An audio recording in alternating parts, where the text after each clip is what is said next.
morning. I hope you had a fantastic day one of conference yesterday.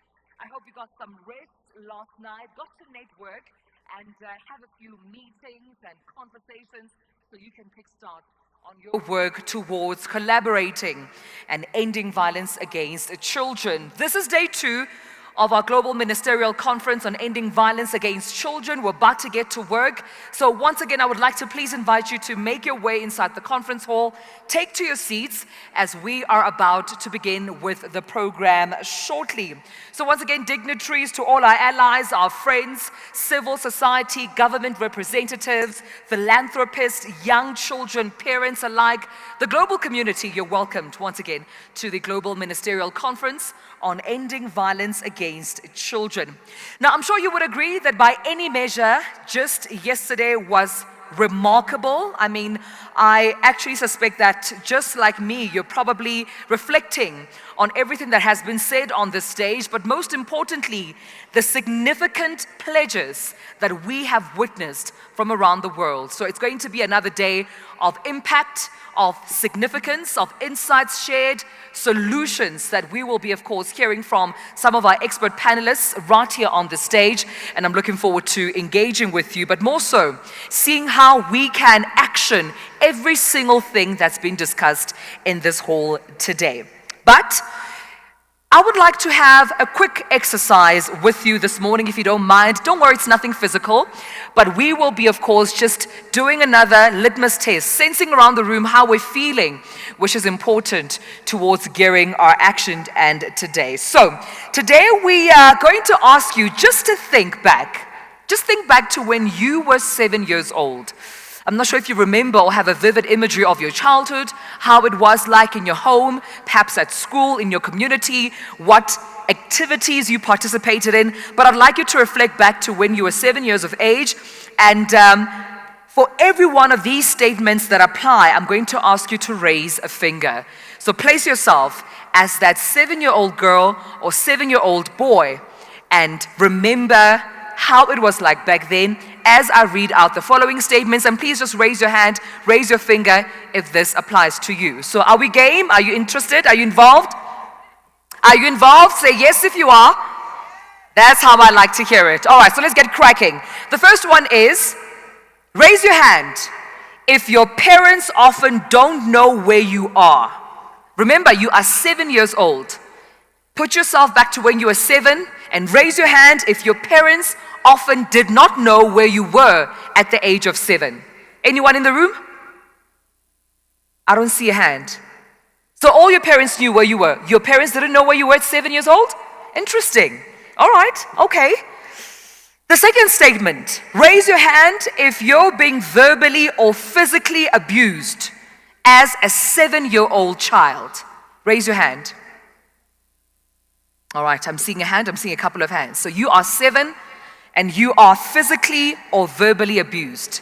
I've noted those hands. The next statement that I'm about to read says, raise your hand as a 7-year-old if you feel afraid at night. I'm one of them, definitely. At 7 years old, you felt afraid at night. I see your hand. I see your hand in front. I see some hands at the back. All right, so we relate to that statement. Raise your hand. You're 7 years old and you feel that you cannot or should not communicate with your parents. Perhaps culturally, traditionally, religiously, you're 7 years old as a child, you're not permitted to or feel you can't communicate with your parents. Thank you for those hands. I see those hands. I see your hands at the back. I see your hand, ma'am. Interesting. The last one, if you may participate with me. You are 7 years old and please raise your hand if you are being bullied based on something that you cannot change. Raise your hand. You are 7 years old and you are bullied for something that you have absolutely no control over. I see your hand. Thank you so much. I see all your hands. Interesting. So that allows us then, ladies and gentlemen, to set the tone around how we experienced our ages at 7, but also how many children are experiencing their childhoods in this very moment. And once again, this is a significant reminder of why we are here today. So thank you so much for participating in that. Now let's go on to the program for today. We're going to be doing things a little bit differently from yesterday. We'll start with 2 high-level panel sessions, and then we'll conclude, or rather continue on, to a pledging segment. But then before lunch, please note that lunch, then we'll see it, rather before lunch, we'll see 2 split sessions. Take note of that. Before lunch, we'll see split parallel sessions, all right? This is offering you the chance to literally then choose the topics where you would like to go and engage more intensively. But now, as another quick reminder, the parallel sessions are in your printed programs. So take a look at your program at this moment. You will see the parallel programs that I'm currently referring to. And they're also on the official Ministerial Conference website. So if you have your mobile device, you can quickly check on the website for the program for today. And personally, I don't envy you because you have quite a number of fantastic sessions that you have to choose from. But it's all up to you to decide which session you will therefore attend. But unfortunately, and listen to this carefully, unfortunately, due to the delays from yesterday's program, I'd like you to note that there will be some slight shifts and changes to the program today. So this will be important for you to plan your day and see where you fit due to these slight changes, all right? So first and foremost, the pathfinding session, which was meant to take place yesterday, has now been moved to later on today. This is important because I did see a number of dignitaries coming on forward to inquire about the pathfinding session. So that session meant to take place yesterday has now been moved to later on today. And please refer to your program for that. What this means is that the pledging session 6, pledging session number 6 has now been moved to pledging session 4 and pledging session 5. So if you were a part of pledging session number 6, please note that pledging session 6 has now been moved into pledging session 4 and pledging session 5. So take note of your pledging session period. As you can see on the screen, this is now the new updated pledging session 4 and pledging session 5. So please note your member states and in which sessions they will be a part of so that you have all this information handy. And if you also need it after it's been moved from the screen, please check your emails. Your emails have all the information that you need. We've ensured that that email has been sent to you. All right, so everyone happy? All in agreement of what's been said? Please say yes. Are we all happy? All right, great stuff. I'm happy. So before we start with our very first plenary session, ladies and gentlemen, I'm truly delighted to start the morning by introducing to you to a wonderful young lady from Burundi. She will be coming onto the stage to share a call to action on behalf of all the children of Burundi. Please help me welcome onto the stage, Magnifique. A round of applause.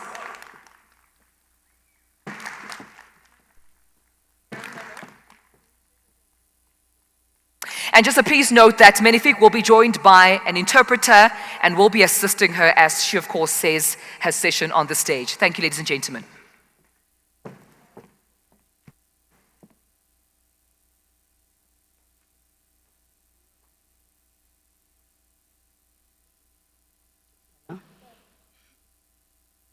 Aramutse. Nitwa Shimirimana Magnifique, mva mu Burundi. Murakoze cyane kuri uyu mwanya muduhaye dushikirize ijambo ritushikirize ijambo bene iryo abandi badutumye. Je m'appelle Magnifique Shimirimana. Je viens du Burundi. Merci de m'avoir accordé le temps. Thank you very much for inviting me to bring this message and the message of all the boys, girls, and teenagers from Burundi. Hashigwe ingufu nyinshi mu gukingira amabi akorerwa abana ku mashure mu kibano. Ndabihamya kuko barafashwe ku ngufu kw'ishure mfise imyaka 14 umuzamu abibona ntiyantabara ibi ntango y'ubuzima nabayemo gushika uyu munsi twese hamwe tugire urunani turwanye ako kabi bishe k'ihohoterwa.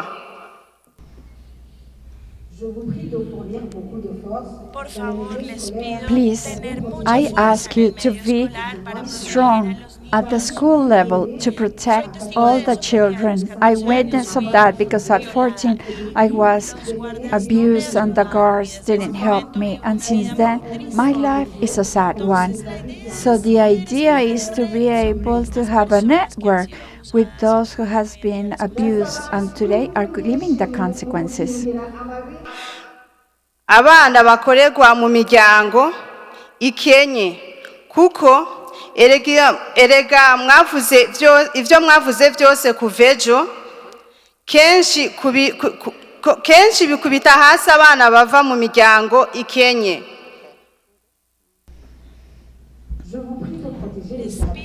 I ask you also to protect the boys and girls and teenagers so they can have a nice life and not just to live it in the social and financial poverty. That's very bad for all the childhood, especially those who are in the poverty condition. Amafaranga yaho barara kuvuko bivuza ndabihamya kubera amabi nabonye muri Saudiya aho nugaraniwe hejuru iminsi 4 nugaraniwe muri etaje ya 5 inzara munda ngo nanse kuryamana n'umukoresha.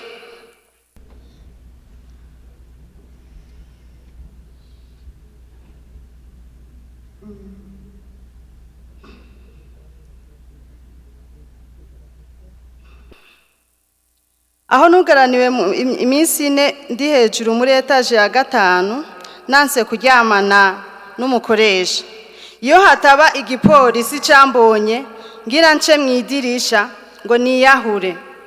Umwana wanje navyaye mu ihohoterwa ubababayeho nkuko nabayeho.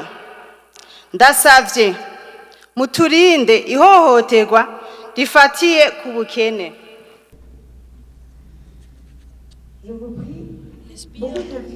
I also ask you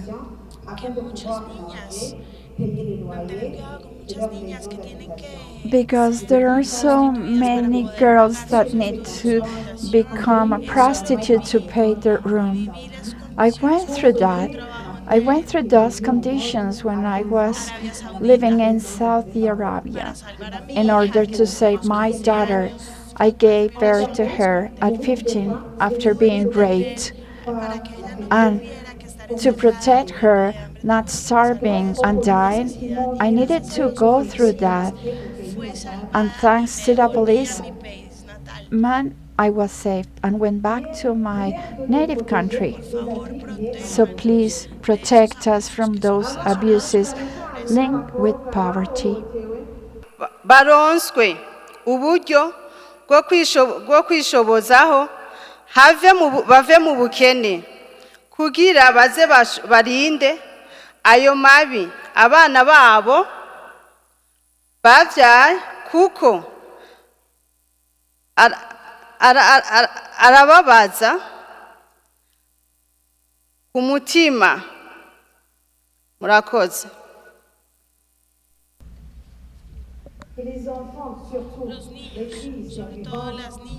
Children and mainly survival girls receive so that girls receive a future and a financial for their future, because when they are abused, that hurts bad, affects your heart.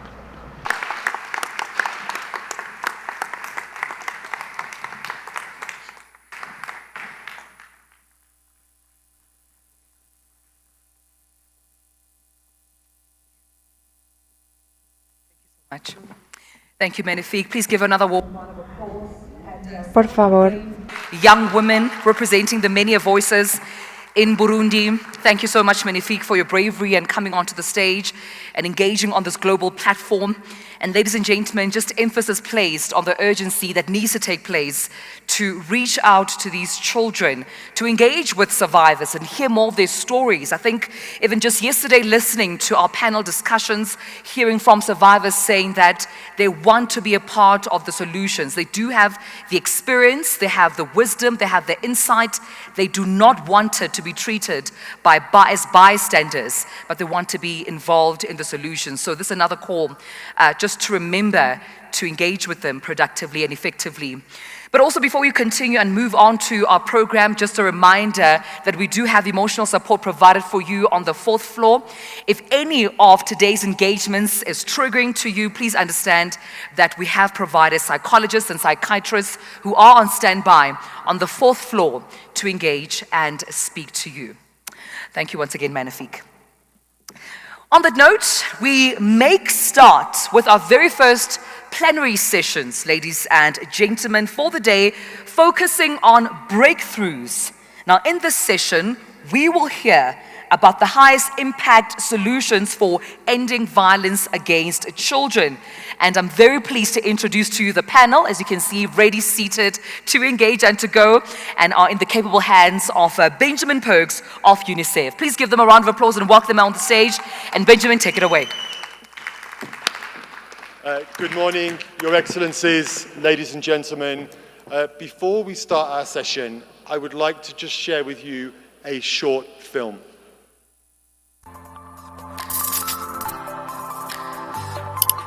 Violence against children is a long-lasting harm, but it is preventable. We are the first generation in history to understand the scale, individual impact, and lasting costs of child maltreatment. The trauma of violence against children can last a lifetime. Violence in the family makes other forms of violence more likely to happen to a child. Children experiencing abuse and neglect at home are more vulnerable to exploitation, criminal violence, gang recruitment, trafficking, peer-to-peer violence, and online abuse. They also face challenges building healthy relationships later in life and are more likely to repeat patterns of family violence. Can we end violence against children? Yes, absolutely, but only when every child is safe, seen, and cared for at home and in the community. What can we do? Science shows that simple investments in 3 areas are essential. 1. Provide universal access to quality support for parents and caregivers, including interventions that strengthen parent-child relationships that prevent child abuse and neglect. 2. Provide universal access to safe and enabling school environments where children are safe to learn, where children are free from peer and gender-based violence, and when they are able to seek support from teachers when they need it. 3. Provide support services to children who need them, including health, social welfare, and justice services that are part of an effective and inclusive child protection system. Join UNICEF to call on governments to invest in eradicating violence against children. We can build a world in which harm against children is no longer seen as inevitable.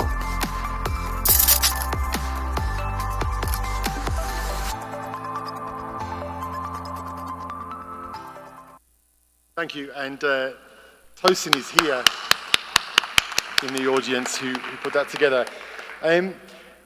This session is about how do we take the science of child development and child protection and apply it at scale to end violence against children for every child everywhere.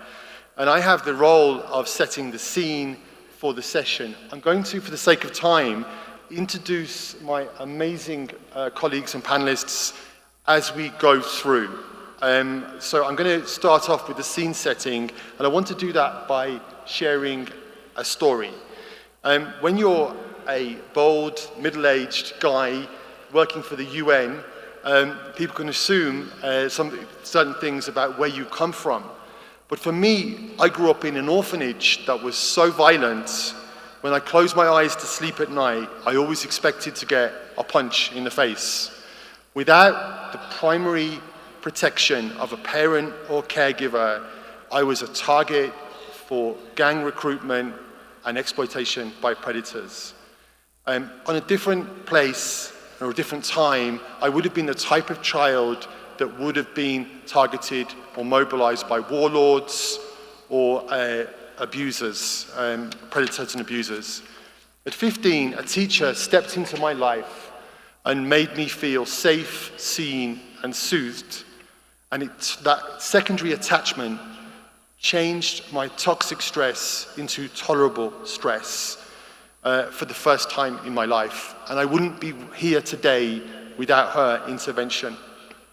I later learned that my family had been ridden by violence, addiction, and crime, and that the violence that I lived with was just intergenerational trauma, maybe unintentional and automatic, but very profound impacts on my life. I also understand that I was at the extreme end of a spectrum that includes more than half of our children. When I became a dad, and after some healing, I held my newborn in my hands, and I knew I would do everything I could to make him feel safe and loved, and that the intergenerational cycle had been broken. So it begged the question. Thank you. It begged a really important question for me. If I can break the intergenerational cycle, if we can break it in our family line, could it not become a public health target to make sure that every child in the world grows up safe and loved, and that we truly end violence? The answer from scientists, and you'll hear from one in a moment, is yes, but we need to do as previous major breakthroughs for children on public health, child maternal health and nutrition did. We need to focus and use those interventions that are relevant and can make the biggest difference across all societies, all contexts, in conflict and in peace, online and offline. And so today we're going to be talking about 3 interventions. The breakthroughs are in the outcome document. And that's the end of my story. I want to now introduce Nadine Burke-Harris, Dr. Nadine Burke-Harris, the former Surgeon General of California, a best-selling author, a pediatrician, and one of the world's leading advocates to end adverse child experiences and violence against children. Nadine, the floor is yours.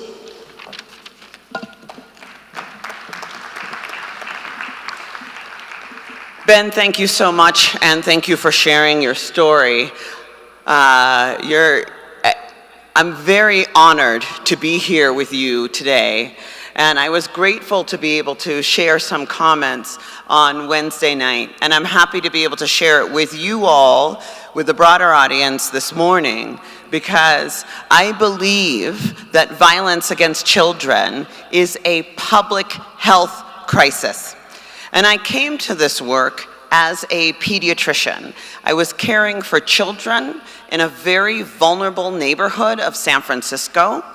And what I found was that a lot of teachers were sending me kids because these children were having behavior problems in the classroom. And they said, please, Dr. Burke, can you do something, maybe give the child a medication? And when I cared for these children, when I did an examination, what I found was that many of these children actually had experienced real challenges, were witnessing violence at home or in the community, or experiencing violence themselves. And what I found was that the impact was not just to their behavior, but was also to their health. So I was seeing the highest rates of asthma and infectious diseases and different health conditions among my patients who were experiencing the greatest violence and adversity at home. And so as a doctor, I began looking into the science about how what children experience gets under their skin and changes their biology. And what I found was shocking. Much of what we know about the impact of early adversity on children comes from the Adverse Childhood Experiences study. And this was a study that was conducted by the US Centers for Disease Control, the CDC, and Kaiser Permanente, a healthcare organization, and they asked 17,000 adults about their experiences of 5 categories of child maltreatment, including abuse and neglect, and 5 risk factors for child maltreatment, including violence in the home between parents, parental mental illness or substance dependence. And what they found was striking. The first thing that they found was that these adverse childhood experiences were incredibly common. 2/3 of individuals had experienced at least one. We now, when we look at data across more than 40 countries, what we see is that most countries report between 2/3 and 3/4 of individuals who have experienced adverse childhood experiences. So we know that these adverse childhood experiences are incredibly common. The second thing that they found was that there was a dose-response relationship between adverse childhood experiences and adverse health outcomes.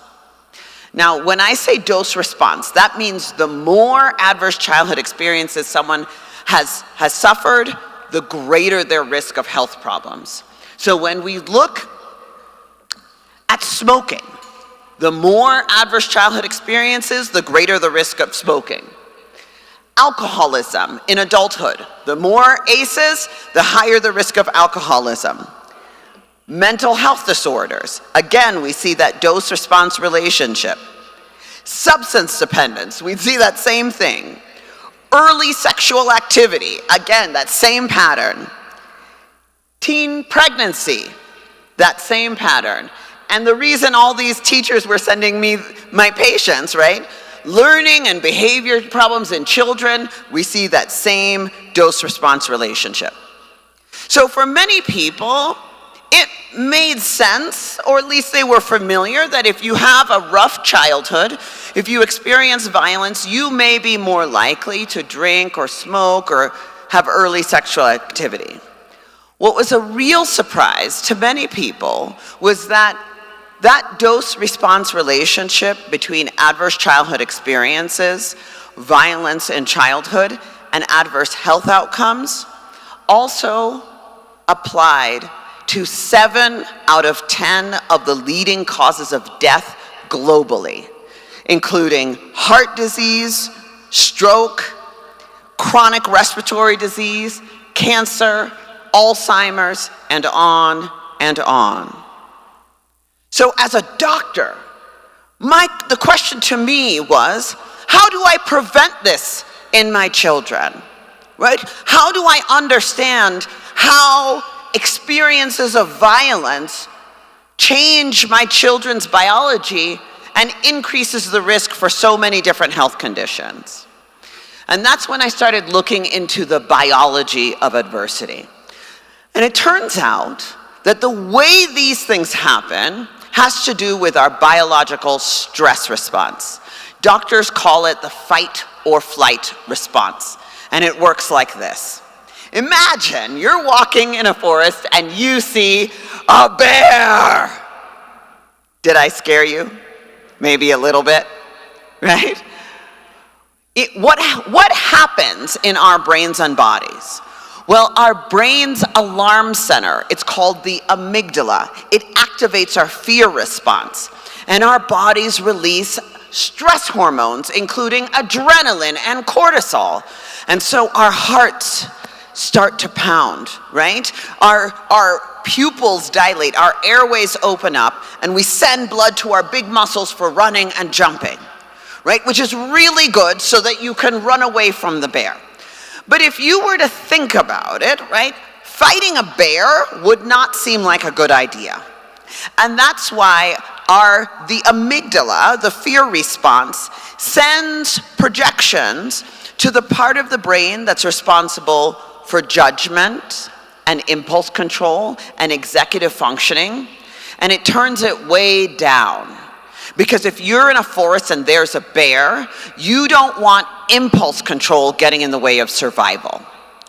And instead what it does is it turns up a part of the brain. It's called the noradrenergic nucleus of the locus ceruleus, but I like to call it the part of the brain that's responsible for, I don't know karate, but I do know crazy, right? And this gets us amped up so we're ready to fight. Now, the other thing that happens when we activate our stress response is that it also activates our immune response. Because if that bear gets his claws into you, you want your immune system to be ready to bring inflammation, to stabilize that wound so you can live long enough to get away. This is brilliant. It was evolved over thousands of years to save our lives from a mortal threat. But the problem is what happens when that bear comes home every night. And this biological system is repeated over and over and over and over again. And it goes from being life-saving to health-damaging. And children are especially sensitive to the activation of this stress response because their brains and bodies are just developing. So experiencing high doses of violence in childhood changes the way children's brains develop, the way their immune system develops, the way their hormonal systems develop, and even the way their DNA is read and transcribed. And when we understand that the impact of brain development on things like impulse control and judgment, then it is no surprise that someone who has experienced 4 or more adverse childhood experience is 15 times as likely to commit violence against another person, according to the research in Wales, within the previous 12 months. 15 times. And 14 times as likely to have been a victim of violence over the last 12 months. And this is how the cycle of violence repeats itself over and over again. But the good news is that nurturant caregiving can heal the toxic stress response. That biologically, doctors have done MRI studies in the brains of children who were randomized in research studies to get nurturing care and found normalization of brain development. We found reduction in stress hormones, inhibition of the stress response, and that the effects of nurturant caregiving even changes the way DNA is read and transcribed. So how do we deliver this? And how do we deliver this at scale? Universal access to evidence-based parenting programs to help parents understand how they can be a source of nurturant caregiving. Universal access to safe schools where every day, educators have the opportunity to be the antidote to toxic stress, and adequate targeted support and response services for children who are at extreme risks of violence and neglect. And guess what?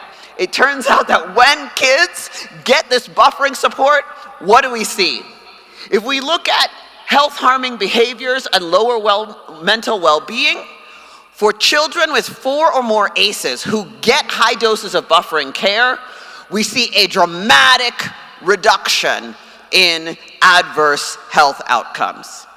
As California Surgeon General, I had the opportunity to lead this work across healthcare, public health, social services, early childhood, education, and justice. And I am here to share with you all today that we can do this. Last December, thank you. I will close by saying that for a lot of us, and as we work in governments, we say, where are we going to get the money? Last December, the CDC analyzed the cost of adverse childhood experiences to the United States of America.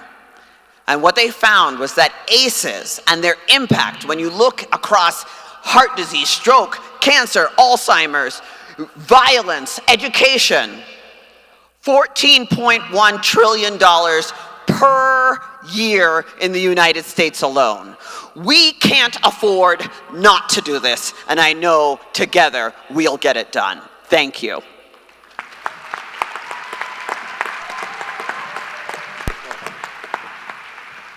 Amazing, as always, Nadine. Thank you so much. If you remember 3 things from that presentation, apart from the bear, I think the 14 and 15 times more likely to be a perpetrator of violence illustrates with data how violence is intergenerational and adversity is the main driver of violence across the world. But secondly, if we can get every child to be touched and reached by those 3 breakthroughs, we can, the third point, do this. This is doable. We are the generation that can end violence against children. And that brings me to my next amazing speaker. James Doherty comes from a background that maybe is a bit similar to mine if you take away the teacher. He was affected by gang violence, addiction, incarceration, and he overcame all of that to dedicate his life to working to end violence in Scotland. He has recently done his master's degree on community justice. You'll correct me if I'm wrong. And he works as a community justice advisor at the Violence Reduction Unit in Glasgow, which is trying to take the public health approach to ending violence in Scotland that we have been talking about as a global idea throughout this conference. James, over to you.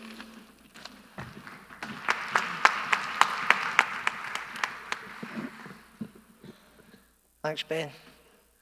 So first of all, I'd like to thank the organisers for giving people in recovery from violence a voice at this event. Those of us who are survivors know that prevention-informed systems and services are not informed unless they are informed by survivors. If it's not with us, it is not for us. So the inclusion of lived experience at this conference is a mark of our progress. Violence and how it's handled defines who we are as a culture. As a person in recovery from violence, I know only too well the damage violence does. My early years were blighted by abuse and neglect. However, my care records suggested I had a normal, healthy childhood, despite displaying behavioural challenges since primary school level.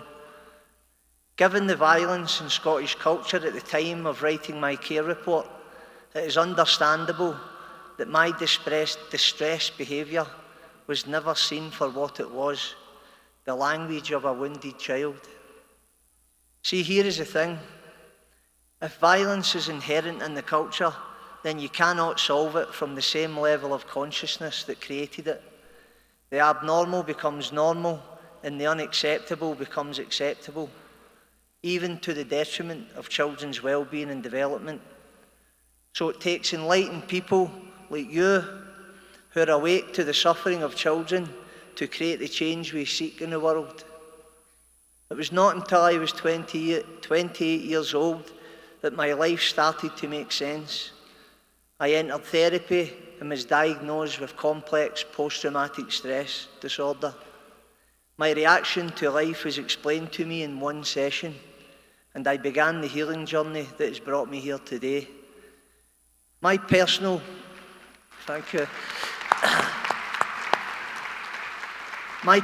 recovery and professional experience in violence prevention has continually demonstrated that relational wealth is the antidote to adversity. The evidence is unanimous. The more healthy relationships we are exposed to, the better the outcomes, and we know that relationships are always actionable. A trauma-informed and responsive education system could have made a difference for me and my family. Keeping people in safe educational spaces is key to social and emotional development. Trauma is intergenerational. We know that adverse childhood experiences do not happen in a vacuum, so we need to get it right for the parents in order to get it right for the children. That's the job of society and the state, to keep families together, to provide the relational scaffolding that can hold them up in times of adversity. For 15 years now, I have worked with the Scottish Violence Reduction Unit. Never once have I worked with a perpetrator of violence who was not in their own way reporting to me a history of adverse childhood experiences and trauma.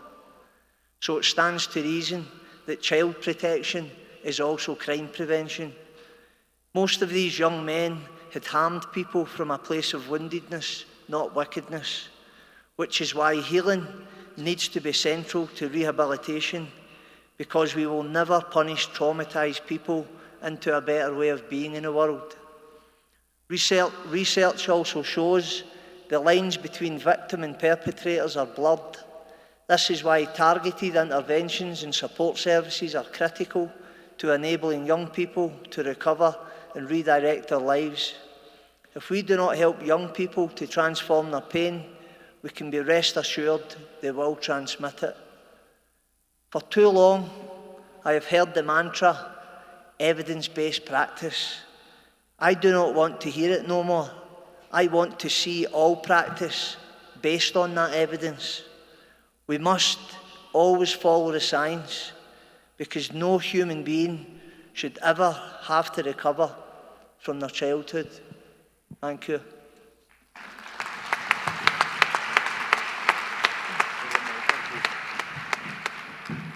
I just want to share, thank you, James, that was so moving, and I just want to share that whenever you look at any data set of a prison population, any data set we have of a prison population, of a population that have been affected by group that have been affected by trafficking or radicalization or other forms of violence, we normally find that more than 80 and often 90% of them have 4 or more adverse child experiences. And so that work in crime relates to the similar type of work we do across a whole range of other risk factors for children.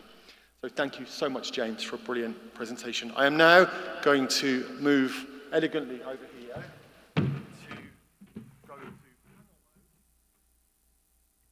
to introduce the panel, because now we're going to have a panel session, and I'd like to introduce my esteemed panelists. So, and I need my glasses for this, apologies. I'd like to introduce Mr. Walter Guterres, who is the Minister of Children and Adolescents for Paraguay, Her Excellency Ms. Nkozula Gladys Tolashi, who's the Minister of Social Development of South Africa, and Her Excellency Dr. Oksana Zolnovich, Minister of Social Policy of Ukraine. So welcome, it's great to have you with us, and I've got 2 questions for you today. I'm just going to pull them up here. The first one is, and we'll go in order across the panel if that's okay. The first one is, what has been the most impactful national policy effort that has harnessed one or more of these 3 proven breakthrough solutions into results in your country? Start with you, Your Excellency.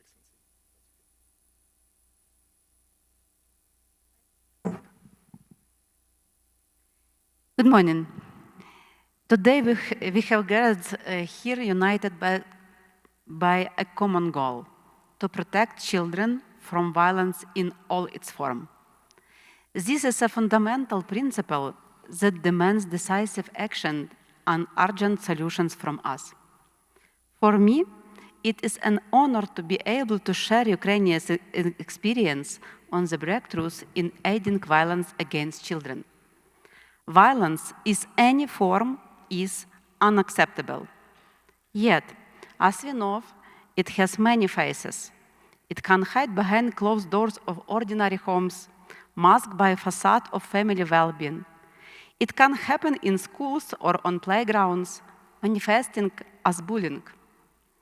Today, we must also address another manifestation of violence, war. Because of Russia's armed aggression, every Ukrainian child experiences violence. Learning in bomb shelters, falling asleep in cold rooms without heating, hugging their fathers only in photos. The Russian Federation has deported nearly 20,000 Ukrainian children, tearing them from their families. These children face systemic violence. They are forced to renounce their Ukrainian identity and forbidden to speak their native language. We share the pain of all countries living in a state of war. Yet, we also understand the increased importance of revamping and expanding services to support families with children especially during time of wars. We are continuously developing new mechanisms aimed at safeguarding of children from the violence of war. Today, for example, we must ensure that all schools have bomb shelters, while at the same time continue to expand access to inclusive education to ensure a safe environment for children with disability to learn. We continue to expand the support provided to large foster families to promote family-based forms of care for children without parental care. This includes hosting for those foster families who have been forced to relocate due to Russia's aggression. We have also expanded the state support provided to short-term foster families to ensure children can find a safe haven and needed support in times of crisis. Under the leadership of the President of Ukraine and the Bring Kids Back UA initiative, we have developed an algorithm for the return and support of every deported child. This includes ensuring reintegration, basic needs, housing, medical assistance, and psychosocial rehabilitation. We have launched the Ukraine for Every Child platform to share information about family-based forms of care, how to help a child in need, and online classes for parents. We are also developing special social services to support children and families. In communities across Ukraine, we are creating resilience centers where families can receive professional psychosocial support and develop parenting skills. We are ready to share our experience of this approach. Our task is not just to declare the unacceptability of violence against children, but to create effective mechanisms to protect every child, regardless of where they were born or the conditions in which they live. Investment in these breakthrough areas is critical to ensure a safe and nurturing environment for all children. Thank you.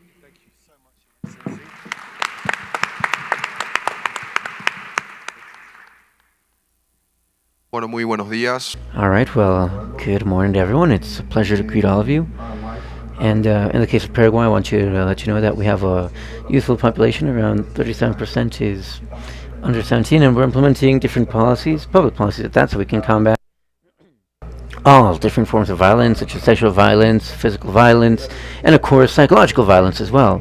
We have 3 different strategies in that regard, regarding our national norms and the strengthening of families in their role as protectors, as well as the widening and improvement of services for children, not just children, but also their families.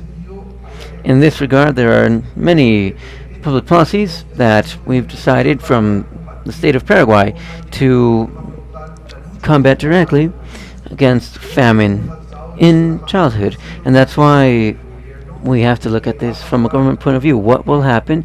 What will allow for us so that 5% of children and adolescents that make it to high school and that didn't have access to food will have 100% access. This will allow for us to make sure that our children, aside from having an adequate nutrition and healthy diet at that, can study as well. That's of great interest to us, that the vast majority of our children can be at school, that they can, of course, have access to education and everything regarding academia so they can be protected from all sorts of violence. We also have a national integral protection program for early childhood. It's a program from the state of Paraguay now, which through means of the implementation of different programs, with 100 different care centers that are integral for early childhood, normally from age 0 to 8, shall tend to them, but generally they want to look at 0 to 4. And this infrastructure is not just for care and food and security, but also the main objective is to work directly with families in a community. These are spaces that are safe, healthy, free of violence, in any sort of regard, institutional, and of course we'll be working hand in hand with educational and health sectors, which is key, keeping families as a key aspect in mind. $100 million with over 280,000 children involved. Paraguay, by 2011, within the framework that was established, had established a bill against with violence against children. 2016, Paraguay was also a pioneer in the struggle against these different bills against violence. In 2018, we passed a bill which promoted everything regarding prevention on sexual violence or assault against children, which also translated to an interinstitutional and articulate piece of work with different state powers, allowing for a pathway within the institution, within the government, where we have the executive, judicial, and administrative branches to attend to abuse or sexual violence against children.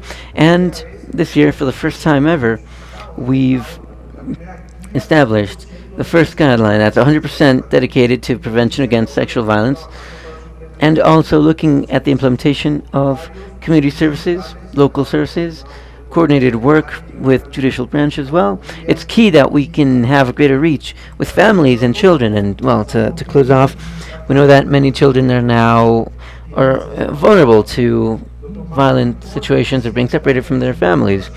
Our main objective as well is to avoid family separation. And when it's not possible, we establish an articulate piece of work with the judicial branch, with the Ministry of Defense, public servants, and other state entities, so that we can progress on decentralizing these rapid response teams to children that have been separated from their families, so that they can be protected through means of support. A child could not be better off anywhere else if it's not within the warmth of their home and their family. And so we want to, of course, strengthen institutions, local efforts, and supporting them with financial resources within the territory, and also through different protective programs of a social nature that are conditioned to families, reconciliation, health, education. These are all fundamental or key aspects, because again, families are the very first point of contact that children have, and they can detect violent situations or otherwise. And it's also a piece of community work that we do through them. Thank you.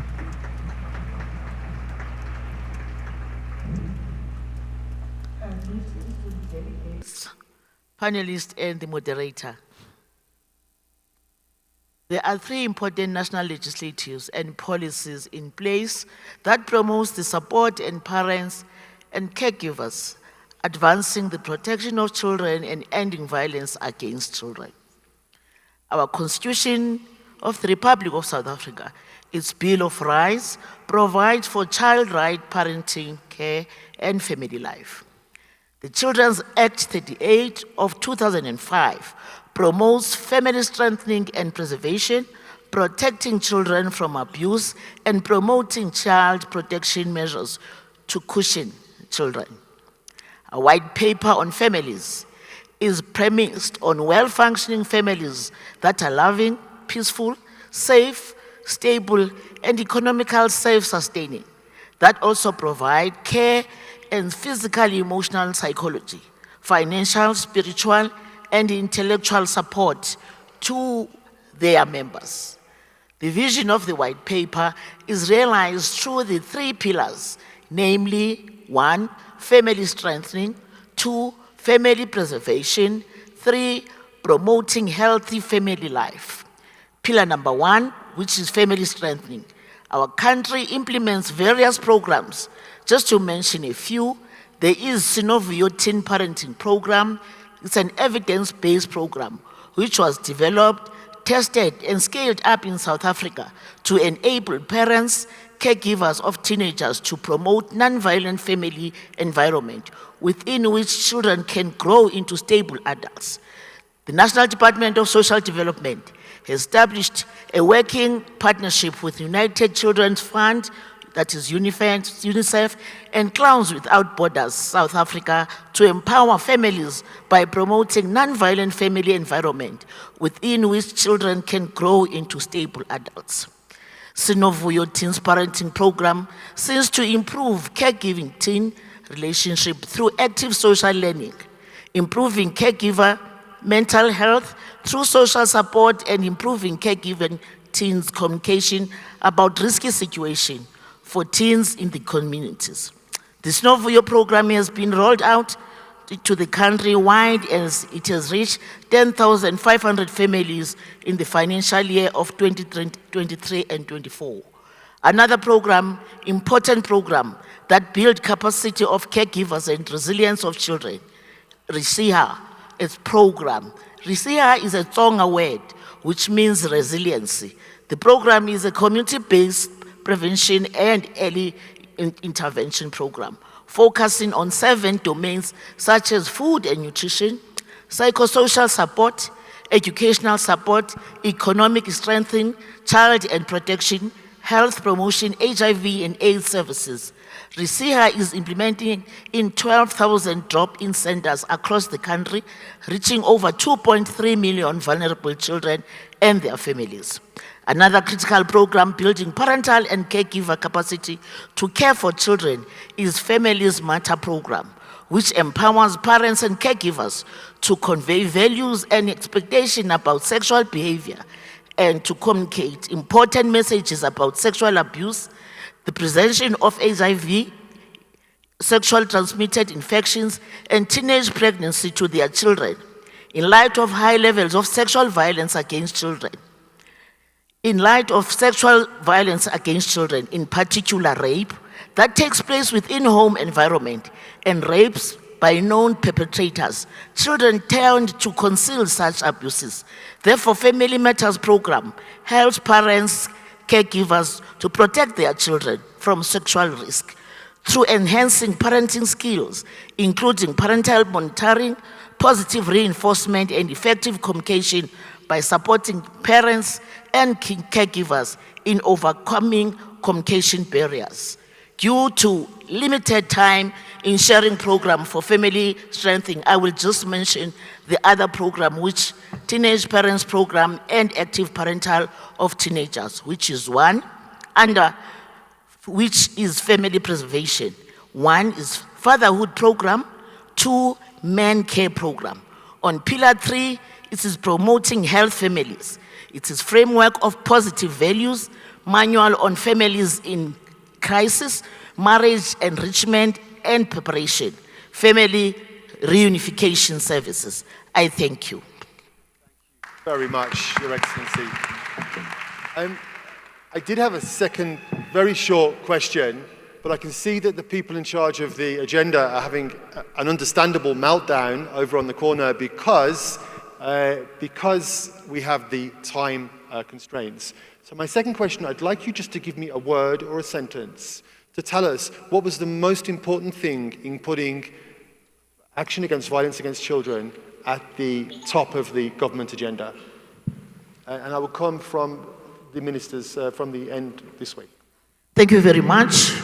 Our president declared gender-based violence and femicide and violence against children as a pandemic, calling for dramatic measures to end this scourge where the country witnessed high level of violence at home with high numbers of reported cases of child neglect, including deliberate neglect, child abandonment, physical and punishment of children.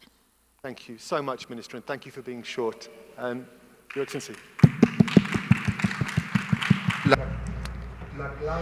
Well, the key aspect to fight against violence against children is to have intersectorial and interorganizational joint efforts that we can tend to causes as well as consequences, have good responses, while also promoting rights, vulnerabilities, protection of an integral and special scale, and again providing rights. As the President of Paraguay, Santiago Peña, states, childhood must be and should always be the central axis of public policies, and it's to be built upon together, family, society, and state on all levels. Thank you.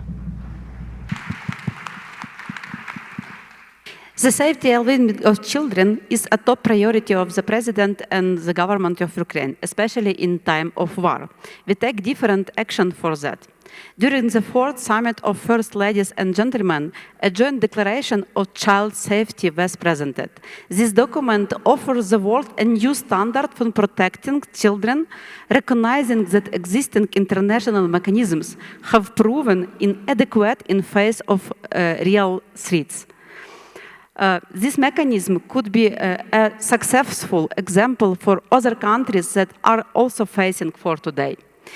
And I would like to thank our partners, including the governments of South Africa and Qatar, who have pledged to continue supporting the return of Ukrainian children forcibly deported by Russia.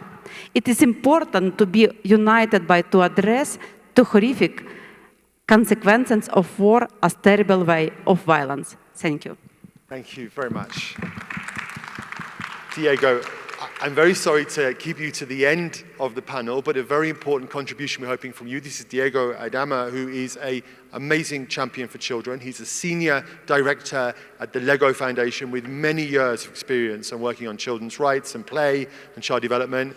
And my question for you, Diego, is if we agree that we want to make the 3 breakthroughs, parenting, safe schools, response services, universal for every child in the world to end violence against children, how do we engage the private sector and philanthropy?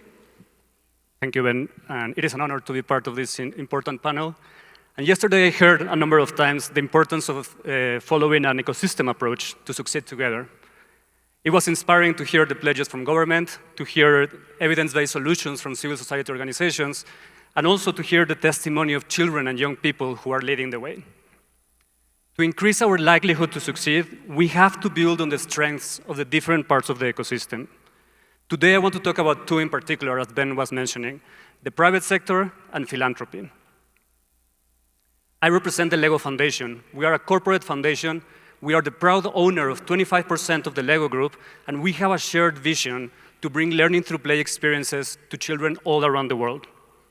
Let me start with 3 ways in which corporates can support this effort. First, supporting their local communities to ensure that children have access to safe environments. Second is to use their platforms and channels to raise awareness about this important topic. And third, through child-friendly policies. For example, the almost 30,000 employees of the Lego Group are now entitled to extended paid parental leave for 26 weeks. In this way, parents can spend quality time with their children and create strong bonds during the crucial first months of the baby's life. Now I want to talk about philanthropy. Private foundations don't have the resources of governments or the expertise of civil society organizations, but we have access to flexible or catalytic capital that we can use to invest in innovation, in evidence generation, or knowledge sharing. For example, the Lego Foundation has collaborated with the government of South Africa for the last 15 years. We are currently investing in local playful parenting models, data management systems, and evidence generation to support the government's efforts in supporting parents and caregivers across South Africa. We can see in our name badges today, in our colorful name badges, that different parts of the ecosystem are represented here in this room today. I invite all of us to talk to people that come from a different part of the ecosystem, because collaborations start with dialogue. And if we all work together, we can end violence against children. Thank you. Thank you, Diego. And he mentioned the brilliant word ecosystem. We need this ecosystem to end violence against children, and philanthropy and private sector is an important part of that. Just to end, 2 points. The first one is we will now go from here and organize 3 global fora for each of the breakthroughs to talk about how we develop a roadmap to make this vision into a reality. If you're interested in being part of that, please come and speak to us or our 190 offices around the world. Secondly, you've heard it said time and time again that we are the first generation to know the costs, the causes, and the consequences, but the solutions on violence against children.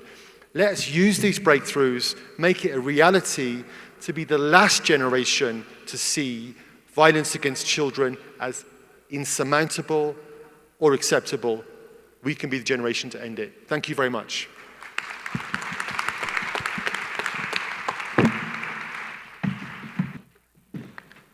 Benjamin Perks, thank you so much for moderating this panel quite skillfully. And thank you so much to the panelists for joining us. Please, ladies and gentlemen, give them another round of applause as they make their way off the stage.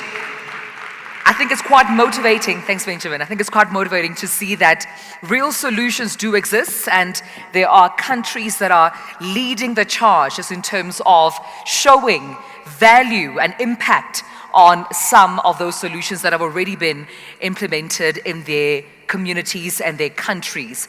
Now, of course, as my colleagues will ready themselves to come on stage and remove the chairs as well as ready the podium for our pledging sessions, perhaps let me just request the following member states to make their way to the front as we're about to begin with pledge session number 4. So once again, my colleagues are welcome to come to the stage and remove the chairs and ready the podium.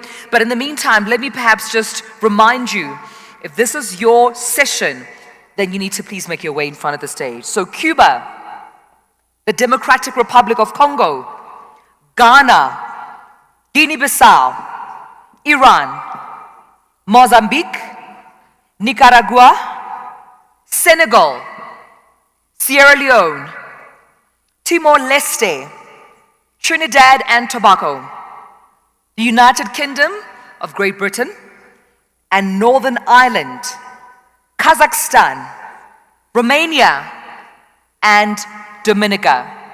So I will mention those countries again just to remind you. Cuba, the Democratic Republic of Congo, Ghana, Guinea-Bissau, Iran, Mozambique, Nicaragua, Senegal, Sierra Leone, Timor-Leste, Trinidad and Tobago, the United Kingdom, Kazakhstan, Romania, and Dominica. Now, ladies and gentlemen, the next pledging sessions will, of course, take place. And just another reminder to my very well-behaved dignitaries, very, very well-behaved. 1 minute is your time. I'll give you 1.5 minutes because I know you're very well-behaved, very, very, very well-behaved. 1.5 minutes is your session. And don't forget that there will be a bell that will ring, and that will be what will notify you to kindly conclude on your session. And ladies and gentlemen, please note that the detailed summaries of all the pledges that took place yesterday and will continue to do so today will be found on the official Ministerial Conference website. So if there's anything that unfortunately our member states could not get through, please do not feel down. You will find the detailed summary of all the pledges on the official Ministerial Conference, and you are more than welcome to read through. All right, I'll give my team just more time and chance to assist us on stage because this is quite important. Our very first pledge session for day 2 of our Global Ministerial Conference on ending violence against children. We do not want to miss this opportunity. We want to get it right.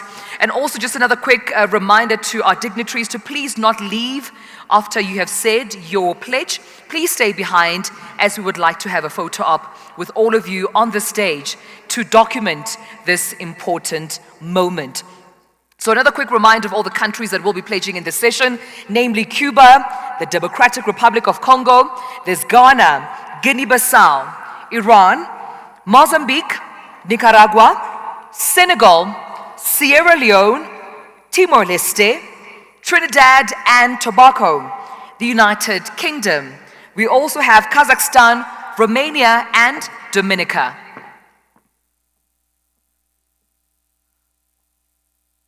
With that being said, ladies and gentlemen, please help me welcome onto the stage the member representative from the United Kingdom.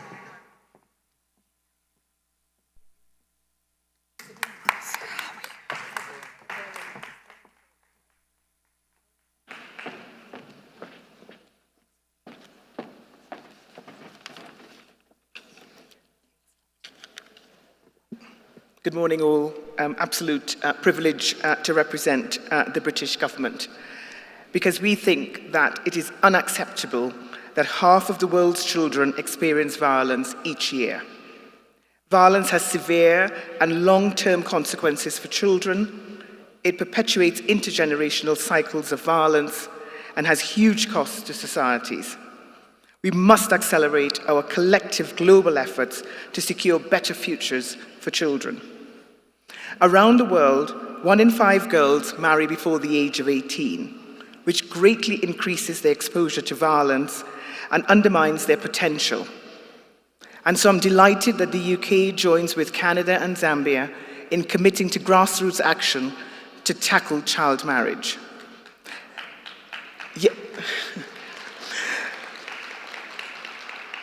Yesterday, Baroness Chapman, the UK's Minister for Latin America and the Caribbean, announced that the UK will invest up to £5 million of new funding to locally and youth-led organisations working to end child marriage. Second, we will build a global ministerial coalition to address violence in and around schools so that children are safe to learn and benefit from the opportunities that education can provide. And third, we will continue to leverage our investments to tackle the growing scourge of online sexual abuse and exploitation of children around the world. The challenges we face transcend borders. Investing in children and providing safe and nurturing environments for them are a cornerstone of peaceful and sustainable societies. Whether violence occurs in homes, schools, alternative care settings or online, we will do our part with others to champion evidence-based and survivor-centered approaches so that all children can grow up safe and realize their potential. Thank you.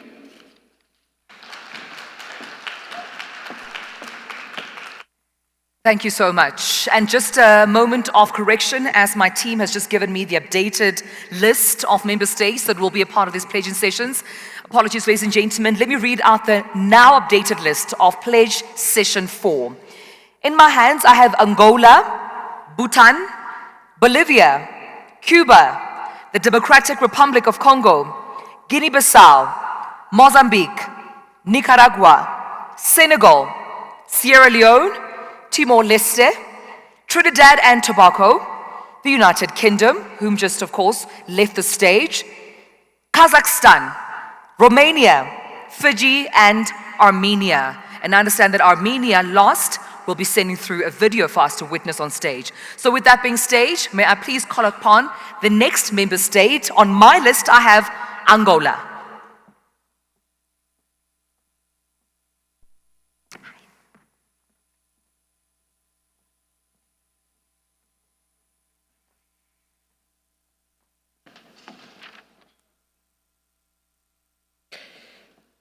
Caros delegados a esta conferência,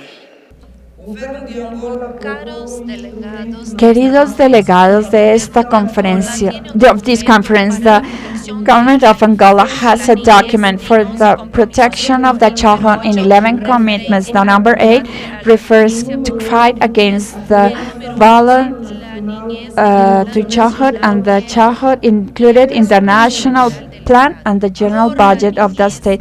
For the childhood, we assume to improve the coordination mechanism and the articulation among the different actors that are part of the protection system for childhood, to reinforce the criminal framework of those crimes against children, against childhood, especially those that are linked to the sexual violence, to minimize such practices and to protect better the childhood, to improve the budget of all the institutions that are working with and for childhood in the sense of reinforcing the prevention, to prevent violence and to give school food.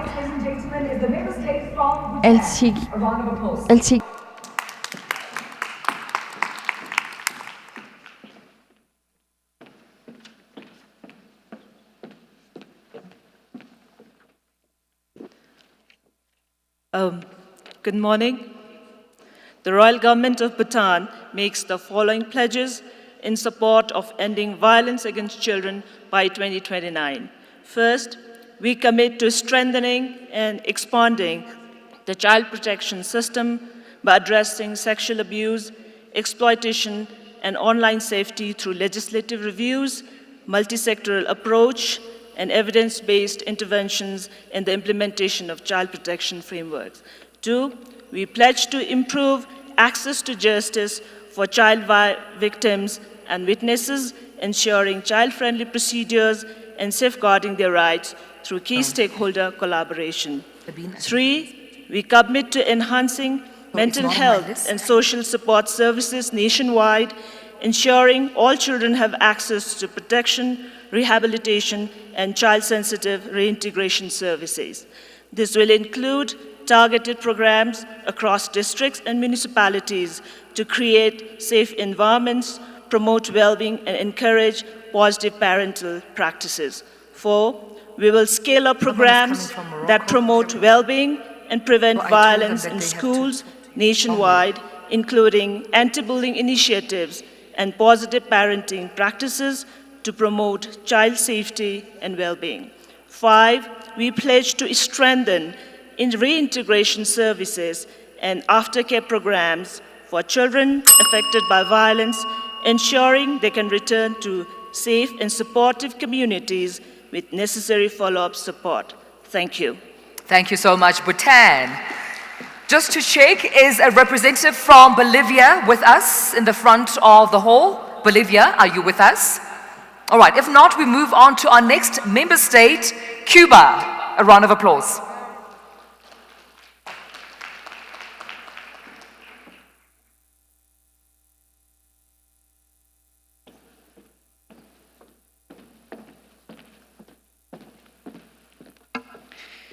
Muy buenos días. El gobierno de la República de Cuba. Good morning. The Republic of Cuba is going to commit with the next pledges for boys, girls, and teenagers to continue guaranteeing an inclusive education, free, equitable, with quality for everybody through all their life, to strengthen the institutional policies to guarantee safe learning environments and healthy ones, to increase the sensitivity campaigns for the mothers, fathers, and caregivers about the risk of the family at every expression and in every space. Allow me to announce also that we are updating our childhood, teenagers, and youth code with a lot of rights that reinforce the conditions of active subjects in the society. Although the United States has imposed a criminal block to the country for more than 60 years, we will continue under this maximum. Nothing is more important than a child. My country, with the solidarity and humanist vocation, wishes the best to all of you in the noble commitments and pledges. Thank you very much. Representative from the Democratic Republic of Congo. A round of applause, please, ladies and gentlemen.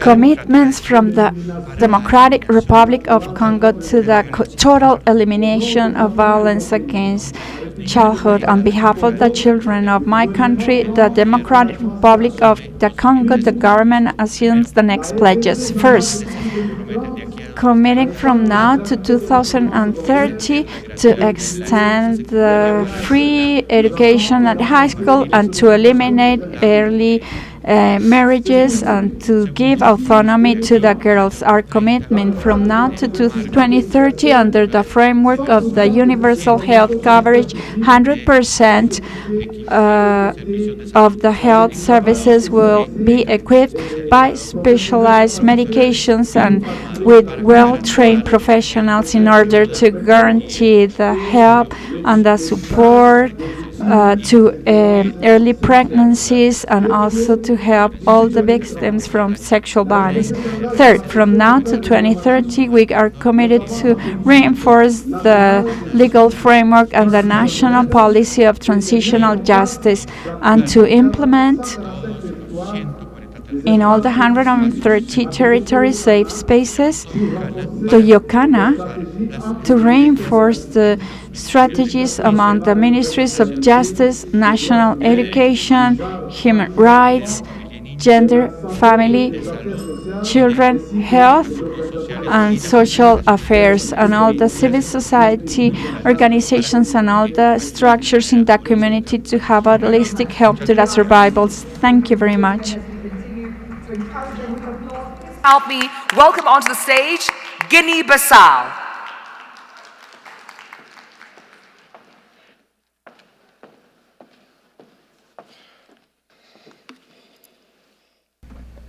¿Será francés?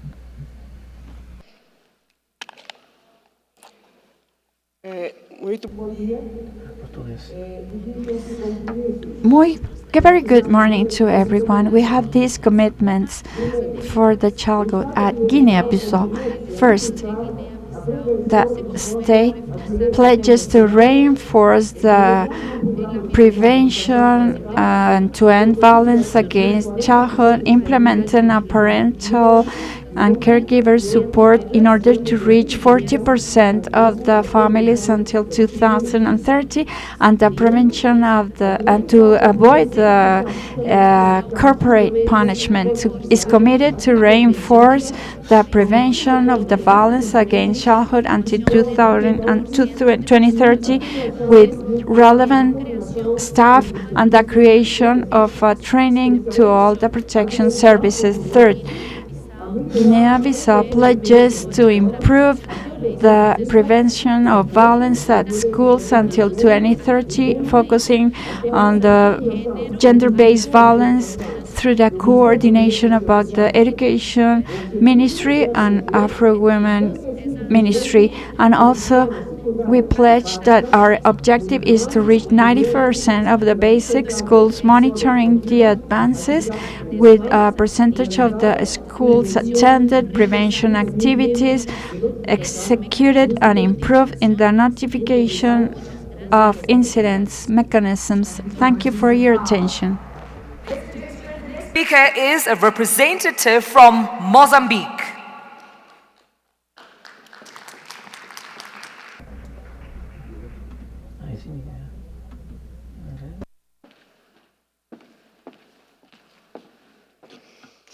Excelências, caros participantes.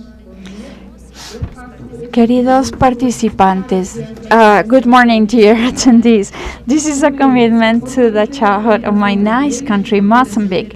First, I pledge to implement all the laws that will protect the rights of the childhood and also to have a free growth of the communities in training the first-line professionals in order to help the childhood, in order to have a better implementation of the law, taking into account a superior interest of childhood and the implementation of the different mechanisms for the claims and complaints, safe for the community. Second, to be able to empower parents and caregivers about the best protection practices to take care of childhood, to raise the level of access to the social part, including the social transfers through social protection programs for the families or those children with vulnerability. Third, to increase the human resource and financial until 2030 to implement laws and action plans linked with the development of the childhood in order to offer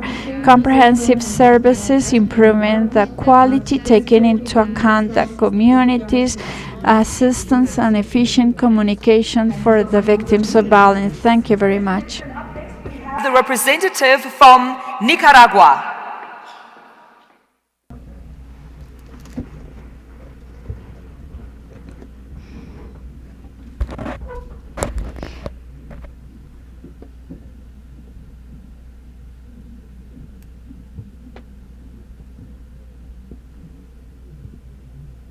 Good morning to everybody. The government of the National Union and Reconciliation of Nicaragua pledges and ratifies the commitment to continue working for the peace, the welfare, the well-being, and the comprehensive development of our girls, boys, and the families in our beloved Nicaragua. Our fight is against the poverty and the violence in every expression, and that's the reason why we will continue restoring the rights of the childhood in Nicaragua, strengthening the union and every household, promoting new, raising positive models based on love and care.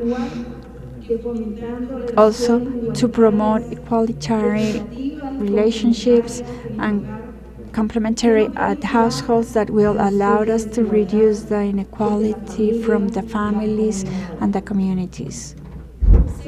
We will continue motivating the parents, relatives, caregivers to be the example and the virtues so our boys and girls will raise and grow safe on their SAMs, and they will understand all their rights and be the main characters of their own development, strengthening our legal framework, our public policies, reinforcing more and more the comprehensive care model, interinstitutional and multi-sectorial, with a sustainable way to increase the care to all the families at national levels, building a better tomorrow and a better future to come. Thank you. Up next, ladies and gentlemen, is the representative from Senegal.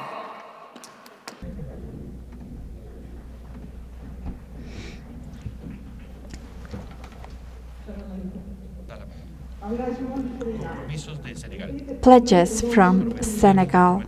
We pledge to the children in Senegal to implement and develop a national comprehensive plan to educate the parents through different channels, including the media and the communities and all their services for the population. The state pledges to guarantee the protection of all the children in the different school environments and guaranteeing the support services and all the current instructions, reinforcing the capacity of the education capacities and the efficient use of the platforms, and also to reinforce the fight against the cases of violence and to protecting the children. The state is also committed to end the violence and to review what's being done at schools through the services fighting against violence in the different school environments, and to work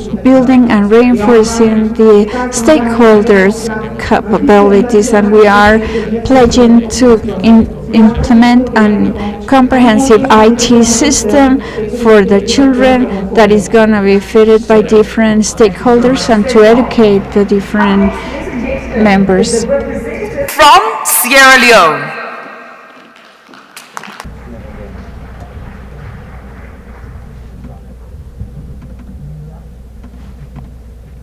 I bring greetings from the government of Sierra Leone and to reiterate commitment and ending violence against children.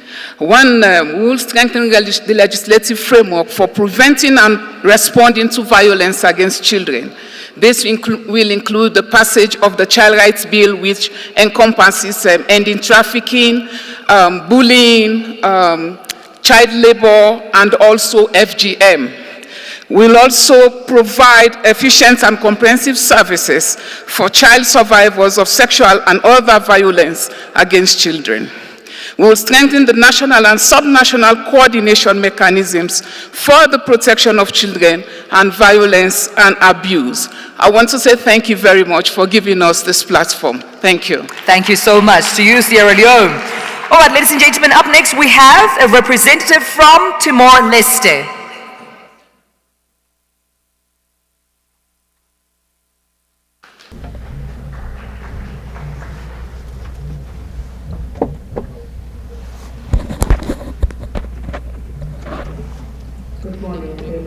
Muy buenos días a todos.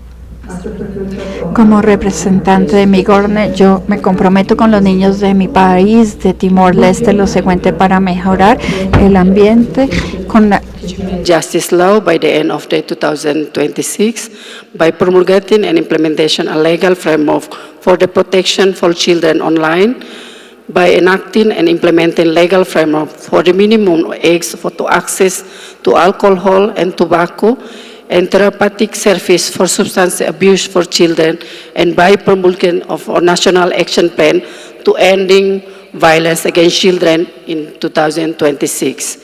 Strengthening integration of the child and of the child protection principle into the education policy and program curriculum to promote safety and to prevent child abuse in all learning processes. Increase the number of the specialized justice sector for cases involving children and invest in making judicial processing and setting children sensitive and friendly. Professionalize social work and specialize child protection worker down to the community level. Expand comprehensive parenting education program nationally to all community with home visit support. Increase budget for the service to end violence against children, such as prevention program support, psychosocial support, health service, and life skill for children and adolescents by 10%. And finally, establish an integrated, multi-sectoral or shelter information management system for the collection of evidence to inform children protection policy. Thank you. Thank you so much, Timor-Leste. Up next, we have the member state representative from Trinidad and Tobago. Eso es un inglés más enredado.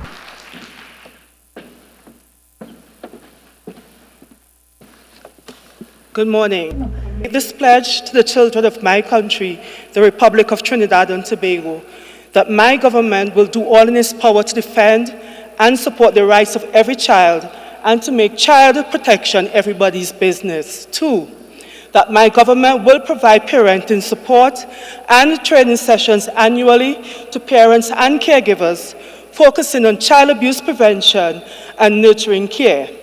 Innovative parenting modules will be developed and implemented within 1 year as we engage more men in parenting sessions across the country. And 3, that my government will reduce the number of children in institutional care by 50% by the end of the year 2026. I thank you. Thank you so much. Muchísimas gracias.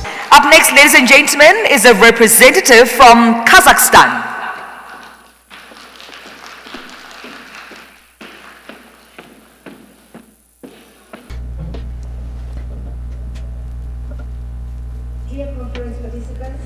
Queridos colegas participantes y bueno, Kazakh within several years has achieved huge progress in combating violence against children and ensuring their well-being.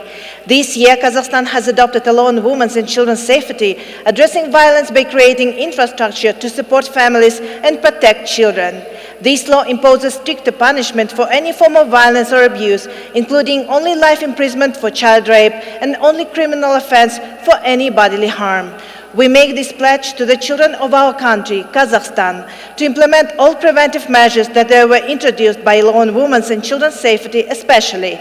First, continue expanding the network of family support centers and child victim support services across the country. Second, strengthen psychological and parental support centers for children in each region in order to prevent and respond to violence against children.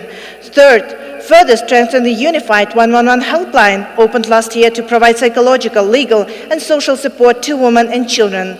Fourth, enhance the institution of the Ombudsman for Child's Rights with its national network in the regions and to develop dialogue with children.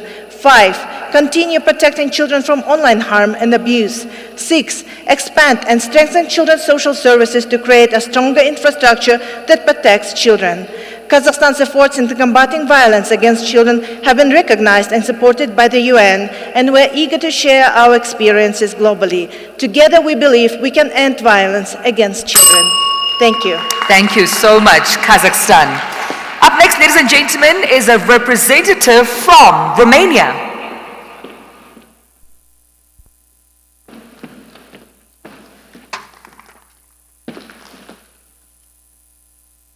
Hello, everybody. I make these pledges to the children of my country. Romania will strengthen the capacity of national system and services to identify and support children victims of violence, and will improve the legislative framework to ensure participation of children on matters relevant with children's rights. We will increase the number of children victims that are identified and supported through the national mechanisms and support services by improving our infrastructure and communication. We will implement the National Child Guarantee. We started last year and we made huge progress. We will continue in 2025 the National Year of Child in Romania, declared by the Romanian Parliament, and we will involve the children in the decision-making process. Ladies and gentlemen, children are the present, not the future. And if we want to shape our world, their world for the better, we need to hear and understand them. Thank you. Thank you so much, Romania. Up next, ladies and gentlemen, we call upon the stage the representative from Fiji.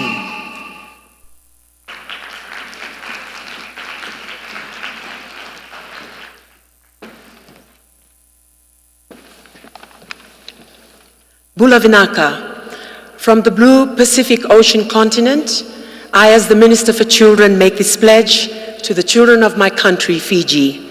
In my country, 5 out of 6 children in Fiji are abused or neglected. If we don't act urgently, our country risks a deeply traumatized generation where cycles of abuse will continue across their offspring and their offspring's offspring. We therefore pledge to unify every dimension of Fiji's government, traditional structures, and community to see protecting children from harm as their responsibility. Our laws, policies, and programs will focus on the recovery of a child from experiences of abuse. This should see Fijian government and its ministries deliver evidence-based prevention and early intervention policies, programs, and systems at scale. We pledge that youth crime approaches will be focused on understanding drivers of child offending from the perspective of the child. Where children come into conflict with the law, the focus will be on understanding the life factors that precipitated offending and addressing those together with the child. For this pledge, we are accountable not just to you as our international community, but to Fiji's future generations. Vinaka Vakalevu. Thank you so much, Fiji. Ladies and gentlemen, up next, I represent to you the representative from Dominica.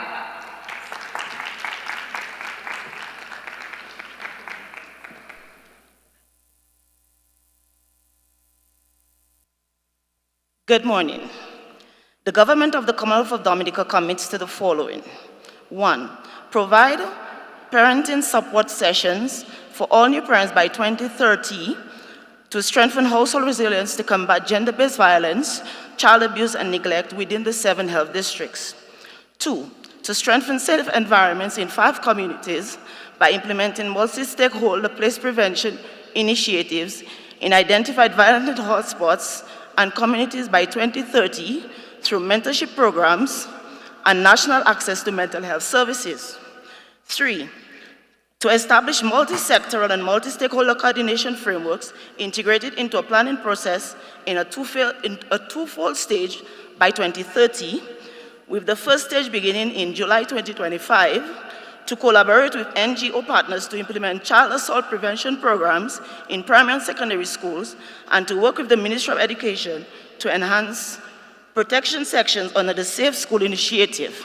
And finally, to implement a protocol for multi-sectoral services for childhood sexual violence to prevent recurrence and support healing and justice by 2030. Thank you.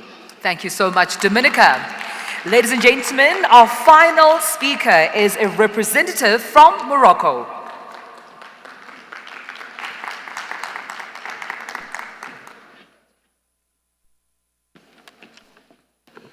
Good afternoon, ladies and gentlemen. Muy buenas tardes, damas y caballeros.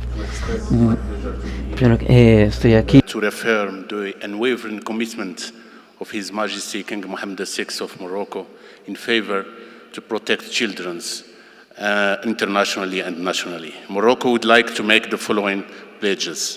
First, acknowledging that there is a holistic approach to combating violence against children, Morocco is set to host in 2025, in collaboration with ILO, the 6th Global Conference on the Elimination of Child Labor, which will provide a renewed discussion on ending child labor. Second, Morocco, alongside the UN and the International Organization of the Francophonie, France, will convene the second peacekeeping conference addressed to French-speaking countries, including a session on children that are particularly vulnerable to violence and abuse in situations of war and conflicts. Third, aiming at enhancing capacity building of African countries, Morocco intends to organize in 2025 workshops and training sessions addressed to African countries, sharing its experience on ending all forms of violence against children. As we spoke about success stories, let us not forget the African continent and remember that by 2050, 1 children in 3 children of the world will be African. I thank you very much. Thank you so much, Morocco. If I may ask you to please remain on stage. Morocco, all the member states, please come on to the stage for a group photo. This namely Angola, Bhutan, Bolivia, Cuba, the Democratic Republic of Congo, Guinea-Bissau, Mozambique, Nicaragua, Senegal, Sierra Leone, Timor-Leste, Trinidad and Tobago, the United Kingdom of Great Britain and Northern Ireland, Kazakhstan, Romania, Fiji, and Dominica. Please make your way onto the stage. And ladies and gentlemen, as they come on, these are the countries that have pledged in our session 4, making quite bold and significant promises, commitments to the children of their countries. May you please give them a round of applause as they participate in this global community to end violence against children in their countries.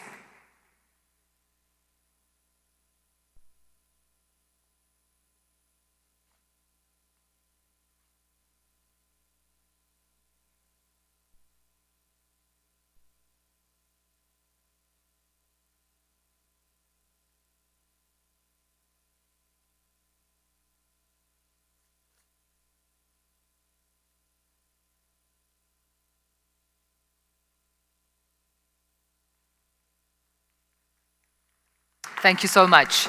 Thank you to each and every one of you for coming through and making these pledges. Thank you for your leadership. Thank you for making this ministerial moment matter. Thank you so much. We appreciate you. Thank you, thank you, thank you, and thank you once again. I think all those countries demonstrating leadership, ladies and gentlemen, and as mentioned before, there will be more pledging sessions, of course, taking place today. Just make sure that you check your emails. The information is there with regards to the updated list for Pledge Session 5. Now, this is where, in case you are moved, it's important that you check where you are. That information still on your email, sent through by our team, updated due to some of the delays that we experienced yesterday, but we're definitely catching up, and I'm proud to say that I see that we're catching up quite smoothly. So thank you to all the member states for understanding and coming onto the front to ensure that their pledges are known, their pledges are recognized, they're acknowledged, and they're seen by all of us in this room today. Now we're going to move on to our next high-level plenary session, and this one is quite important, ladies and gentlemen. We are seeing a topic here, delving into investing in child protection systems to prevent and to respond to violence against children. Now, this will be a framework for action. It's another high-level plenary session that you don't want to miss. We'll be seeing, ministers from various countries joining us, leaders in civil society in their own rights, representing their organizations and their governments coming on to the fore.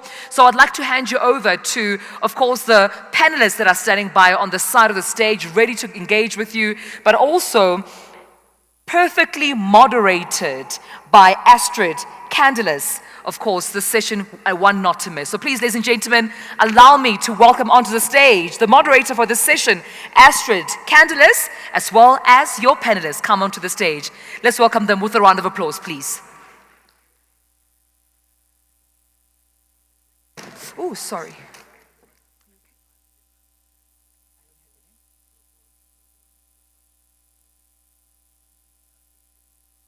Okay, I am so pleased to welcome you here to this session It's great to be here together. What a great week it has been. So many remarkable sessions, so many important conversations happening. And I'm happy to welcome you to this session, which is one of the most critical for our collaborative efforts for ending violence against children going forward. I feel that as governments and agencies and organizations, this session on child protection system strengthening presents the opportunity for us to collectively and individually break through to new levels of effectiveness in protecting children from violence and giving them the opportunity to flourish and live abundant lives, even in challenging circumstances. Protecting children from violence is fundamentally about the ecology of the child or the environment around the child being nurturing, caring, and protective, meaning preventing and responding to risk factors and harm. So this is why child protection systems are essential in every country and every context. Because child protection systems provide that foundation for the environment, the protective environment. As they bring together the different actors, they invest in the capabilities, and they support what is needed for a protective environment around children. And child protection systems also provide the framework for the 7 Inspire strategies to be implemented in local contexts. So this morning in this session, we will have government, United Nations, and international organization representatives, and we will be launching a framework for action for strengthening child protection systems. Many of you know that we've been working on child protection system strengthening for many years. Some of you may have been together with us in New Delhi in 2012 at the first Global Child Protection System Strengthening Conference, but we have never had a common framework to help us move forward together in our work, and our learning, and our collaborative efforts to strengthen child protection systems. And today, we're launching a framework that will allow us to do that. So I'm happy to start this session by inviting, we can go to the next slide. Oh no, I'm supposed to go to the next slide, sorry. Let's try that. We will go now to, I'm happy to welcome Astrid Eliana Caceres Candelas, the Director General of the Colombian Child Family Welfare Institute, to come and give us some welcoming words.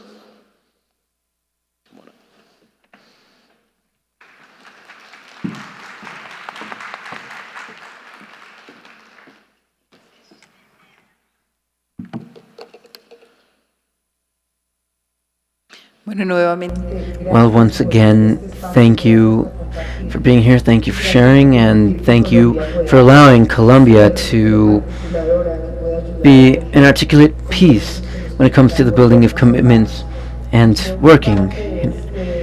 And I think that part of this panel, part of the way in which we can articulate ourselves has to do with our experiences, our commitments, pledges, and of course, arrival to the stage.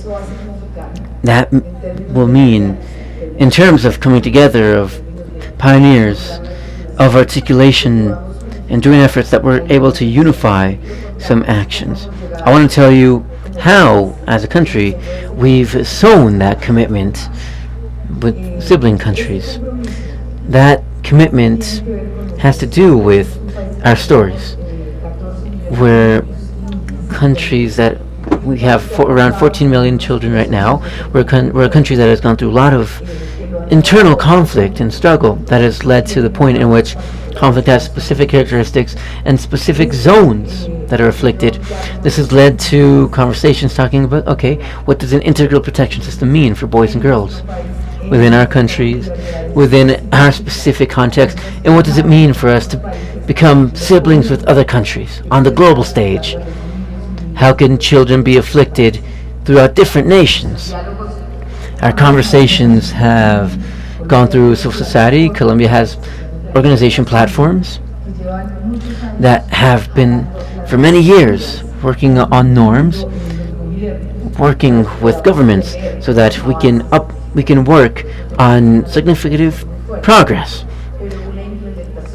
while having different ways of approaching it due to, of course, local procedures being different. So we want to look at greater civil society, which are actually split into 5 platforms. One, which is allied with international cooperation for prevention and forceful recruitment.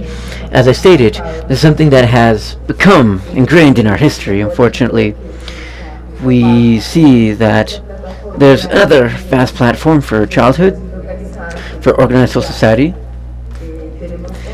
We have another one which is an alliance for childhood with different stories, but common purposes. We have 3 Voices for Peace. It's another platform that works in an intergenerational manner with different groups throughout the countries. And finally, we have the networks for changes in families. We are networks that have worked with boys and girls, that work toward inclusion, and that may also have disabilities. These are the 5 different pillars that comprise our civil society, and they led to conversations saying, okay, what does it mean to be an ally, to be committed amongst pathfinding? And we've reached many conclusions, which I want to summarize here in 2 vast purposes, where we articulate our strategies and actions. One is being able to come together within the territory. What I mean is to basically overcome the sensation that each sector just has one part of work on the child to do. And here we want to guarantee, and at the end of the day, we need that the child have all needs covered. They've been afflicted by violence, and children need that we all take part at the same time normally. And so that joint effort translates to having territorial calls to action in which within that same area, for boys and girls, for legalization, for listening to testimonies, we have to work in an integral manner. So it also translates to the way in which we articulate a strategy which we've determined the family justice system. This means that domestic violence is not to be segregated just on what happens with a woman or a child. This must be treated in a unified manner, and responses must be articulate and quick amongst all parties. Within this commitment or pledge, there's a lot more. And the other axis that we placed on this scenario is known as acting or taking action on time or arriving on time. To arrive on time means to reduce response times in which we detect an alarm and civil society or the state responds so that there's a shorter response time or shorter amount of hours amongst services provided to the victim, judicial procedures, and reparation. We also found that systems or red flags are not always adequate on timelines with children. That's why it's important that we make it on time. When there's a red flag, that we make sure that we're here in the correct timeline. And this translates to a system that is unified, which is a transsectoral system, which unifies all sectors implied in the guaranteeing of rights.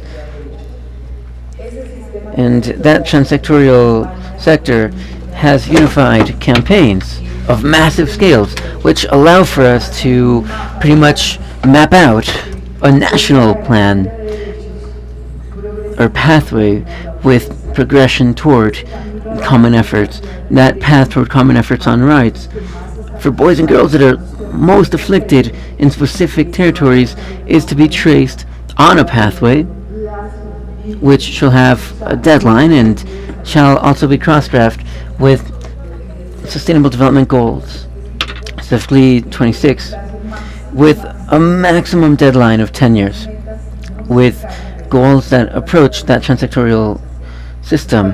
And so for us, it is an honor to be a part of this alliance, to join these countries and to be able to lead and become a part of this mother cell system for contact for boys and girls. Thank you very much.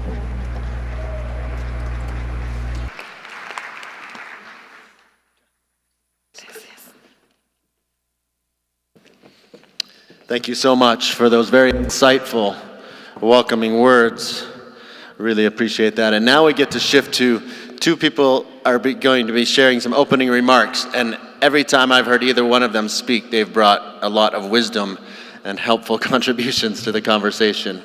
And so we'll be starting with Chima Sengupta, the Director of Child Protection and Migration with UNICEF. She'll be sharing about the centrality of child protection system strengthening and preventing and responding to violence against children. And then we'll go immediately to Inger Ashting, the CEO, the Chief Executive Officer for Save the Children International, and she'll be talking and introducing us to this framework for action on child protection system strengthening. Thank you.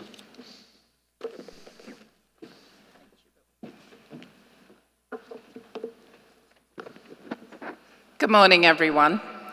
As always, really good to see you when there's so many people here.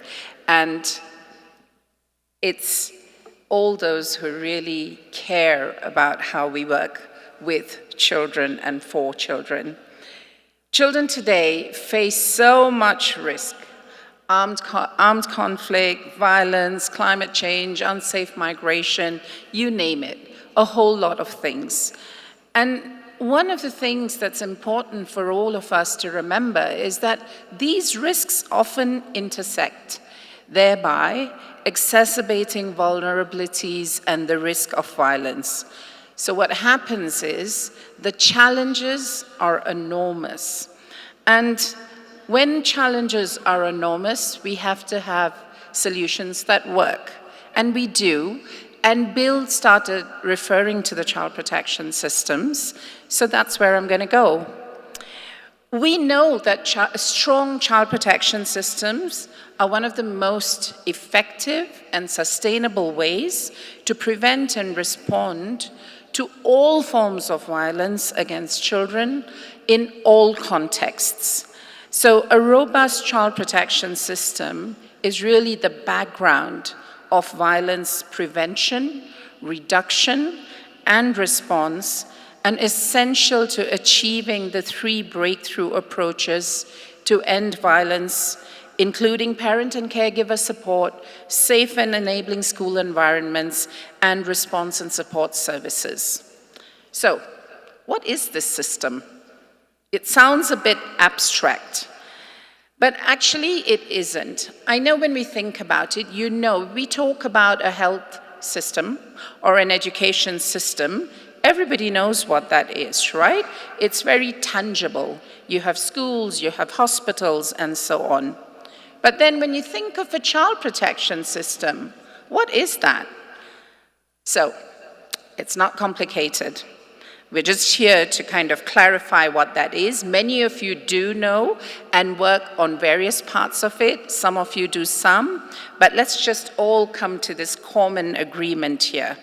So it really is structures that are in place to prevent harm and help children recover when they experience violence. So they're about laws that make violence unacceptable and provide victims with remedies. How do you do it? Trained child protection workers who support and protect those children. You need data and you need to monitor to understand who are at most risk, where those children are. Then the family and community services, and we keep hearing a lot of discussion has gone on around family services, community services, which provide shelter, care, psychosocial support, and justice to children who have experienced harm. And then, the one that we hear less about, investment. Investments to keep these systems running effectively and sustainably.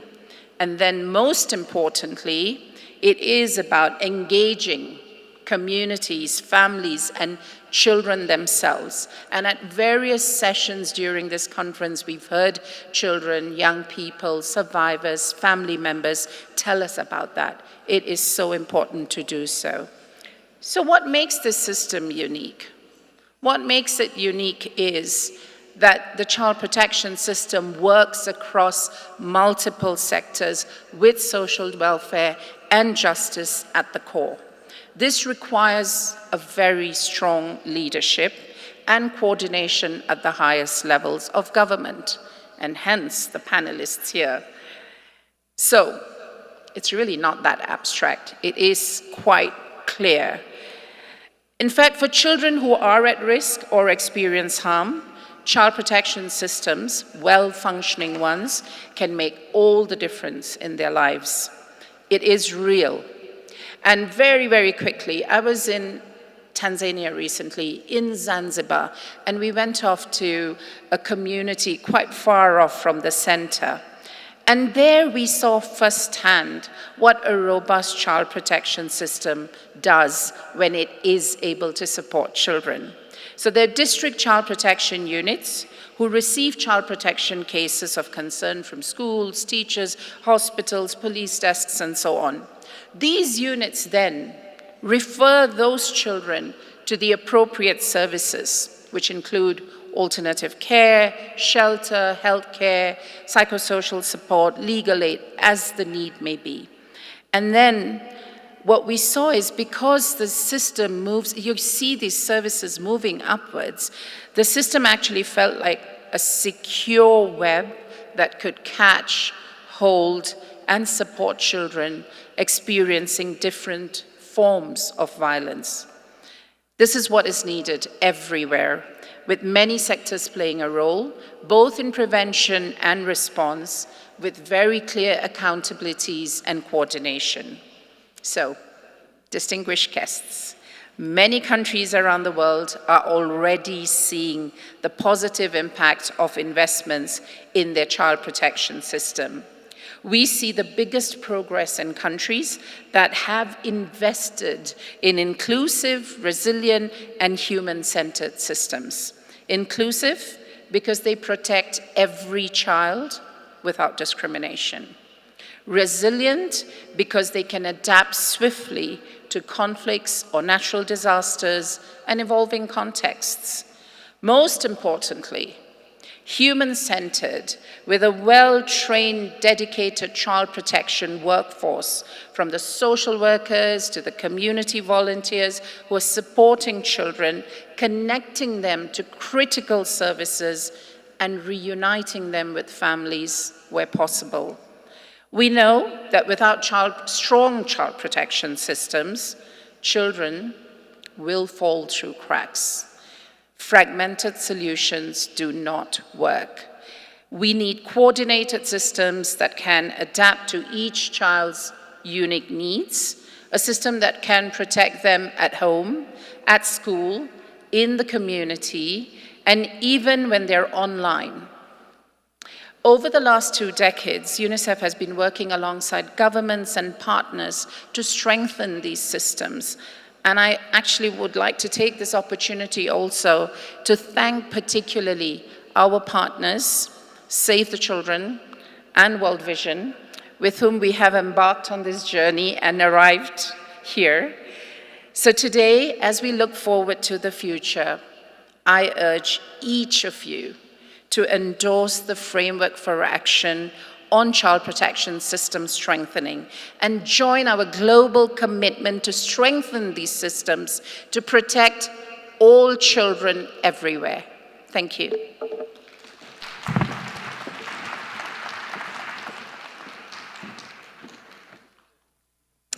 Thank you, Shima, and I also want to echo your words of how great it is to be part of this panel today and see the interest and from the rest of the audience here.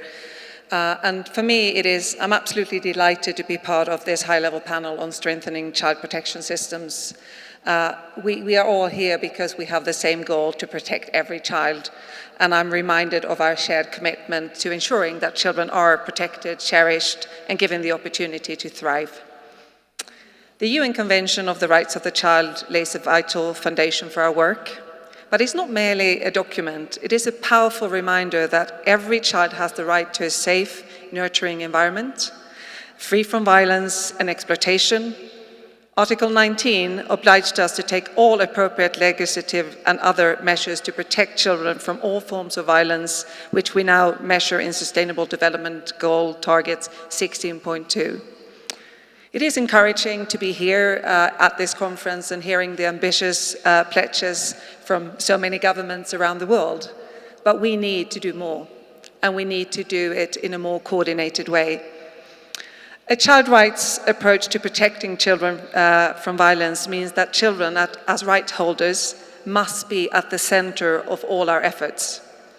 Children's rights to be heard, to have their voices heard and considered, is fundamental, and is a critical part of the right to be protected from violence, to also have the right to participation being acknowledged and respected. Many of us have spent time over the past few days listening to children who are attending this conference, and we are hearing them saying and sharing a couple of very powerful messages. They are saying to us, now is the time to end violence against children.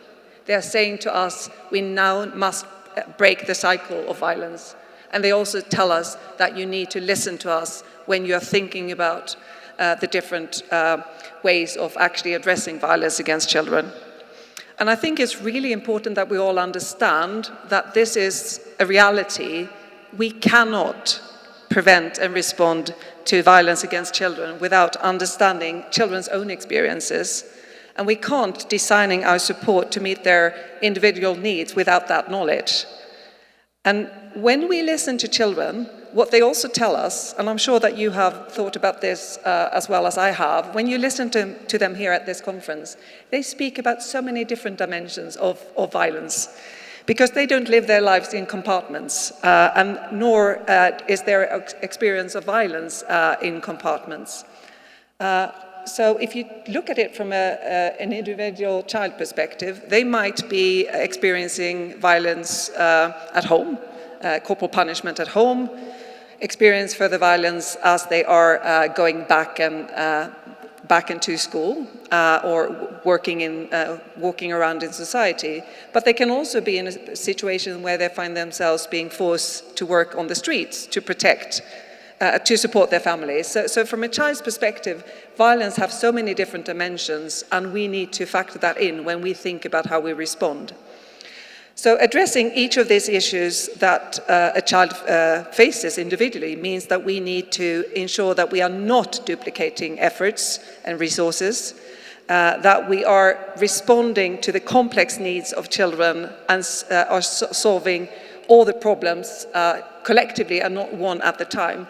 And often when we design social interventions, we do it by theme and compartment, but that is not the reality of the lives of children today.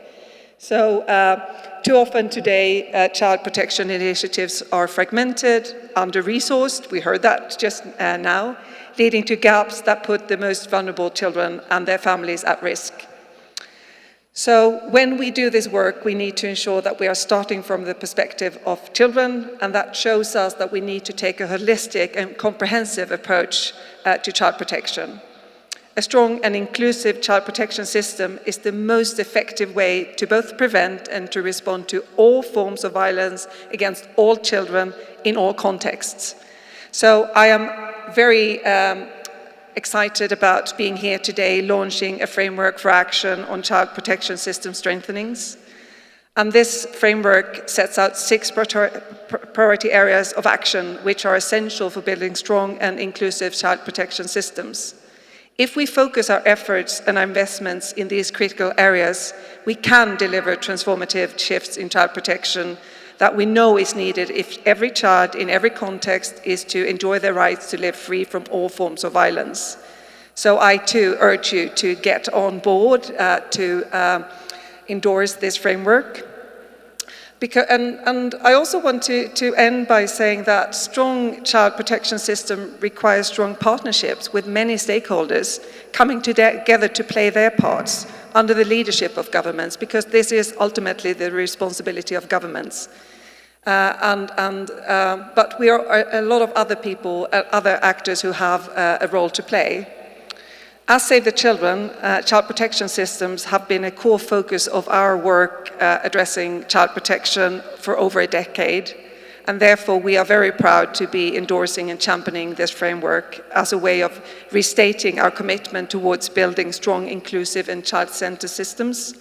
We will continue to work in partnerships with governments, our partners, and crucially, with the diverse communities and children that we serve. In closing, let us remember that we cannot reach any of our sustainable development goals targets without addressing violence against children, because it's impacting and affecting all the other goals. The strength of our commitment to child protection will be measured by the absence of violence in children's lives and the presence of opportunities for each and every child to thrive. So thank you for your attention, your dedication, your efforts to make the world a safer place for all children. And please join us in endorsing and coming behind this framework. Thank you.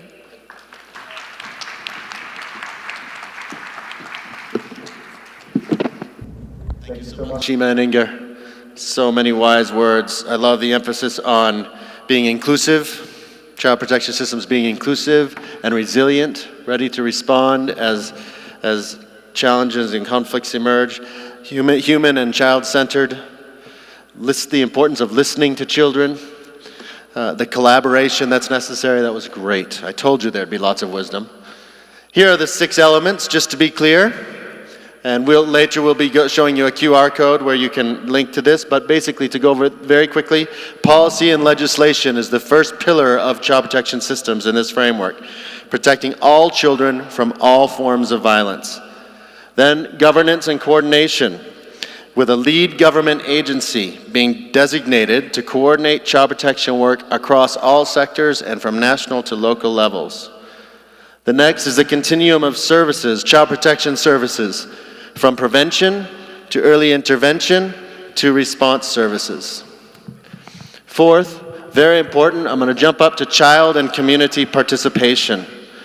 This engagement of children and communities in decisions and actions to eliminate violence against children, linking community-based mechanisms and groups to the formal child protection system, establishing child-friendly feedback and complaints and participation and reporting mechanisms.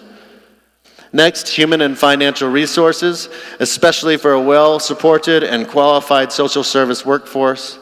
And finally, data and evidence, government data systems to improve planning, programming, and policies for all of us, not just for the governments, data that we can all use to prevent and respond to violence against children.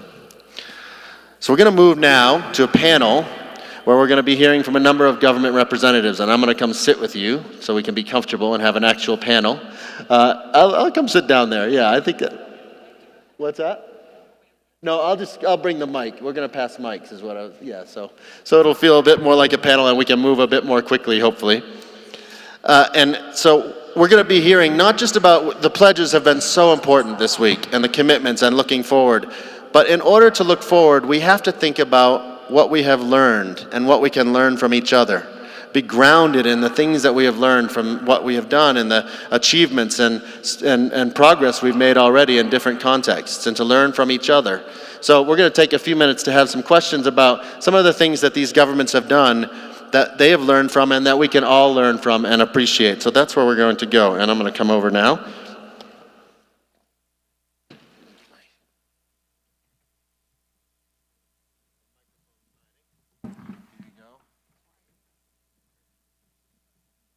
Hello, yes, I am here.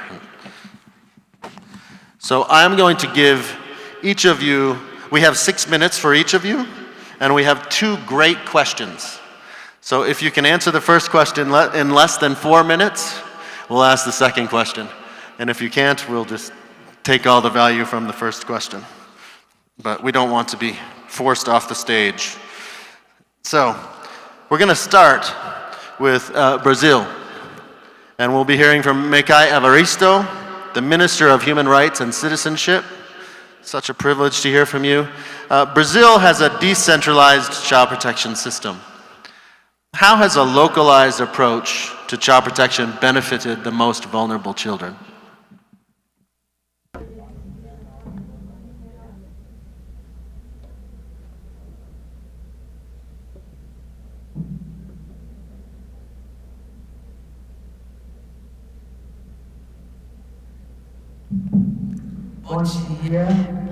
Muy buenos días. Good morning. It is a real pleasure to be here in this very important meeting with a very important goal, to all of us, understanding that the exchange is essential so each of us can advance in our own countries in this fight to finish the violence against childhood. In Brazil, we have more than 5,000 municipalities. We are a federal republic where all the departments and municipalities have their own management autonomy, but we work with the guarantee system to guarantee the rights in a very articulated way, and we do this using a mechanism. First, the legislative, that was the first one of this vision. It was the Childhood and Teenagers created in 1990. This statute that is foreseeing the right for the childhood brought a very important change in this framework because childhood wasn't known first as a subject of right. It was just barely being treated and considered as some criminals. They were seen when they were girls as some children going through a process considered illegal, so they were being treated as adults. So this was an important statute to establish the principle of the comprehensive child protection, and the system includes both the executive part for the case of the Union of the Ministry of Social Development, Ministry of Education, and Ministry of Health, and also the different municipalities and departments, and also the judicial part through all their actions. So we have some local-based mechanisms, the councils for the right of the children and teenagers, and they are responsible for the monitoring and to articulate the policy, and also is the council that defines how the budget is going to be allocated in a fund for teenagers, and that's the teenagers allocated for the policy and childhoods and teenagers. But what are we doing in Brazil? Yes, we are advancing in this agenda with the different municipalities and different department councils, and also we have another council that we have to work with the rights for teenagers and children. We have other spheres besides the municipalities and those guardianship councils. When we receive, like for example in the ministry, let's say that if I am coordinating a tool, we have a tool that is called Disque 100, call 100. If any of those 5,000 municipalities want to report or file a claim against the rights of the childhood, they are going to receive that claim and is going to share it with all the municipalities, and the guardianship municipality councils are going to do the research, the investigation, and enable other municipal mechanisms like the judicial one. So the countries do that in a different way.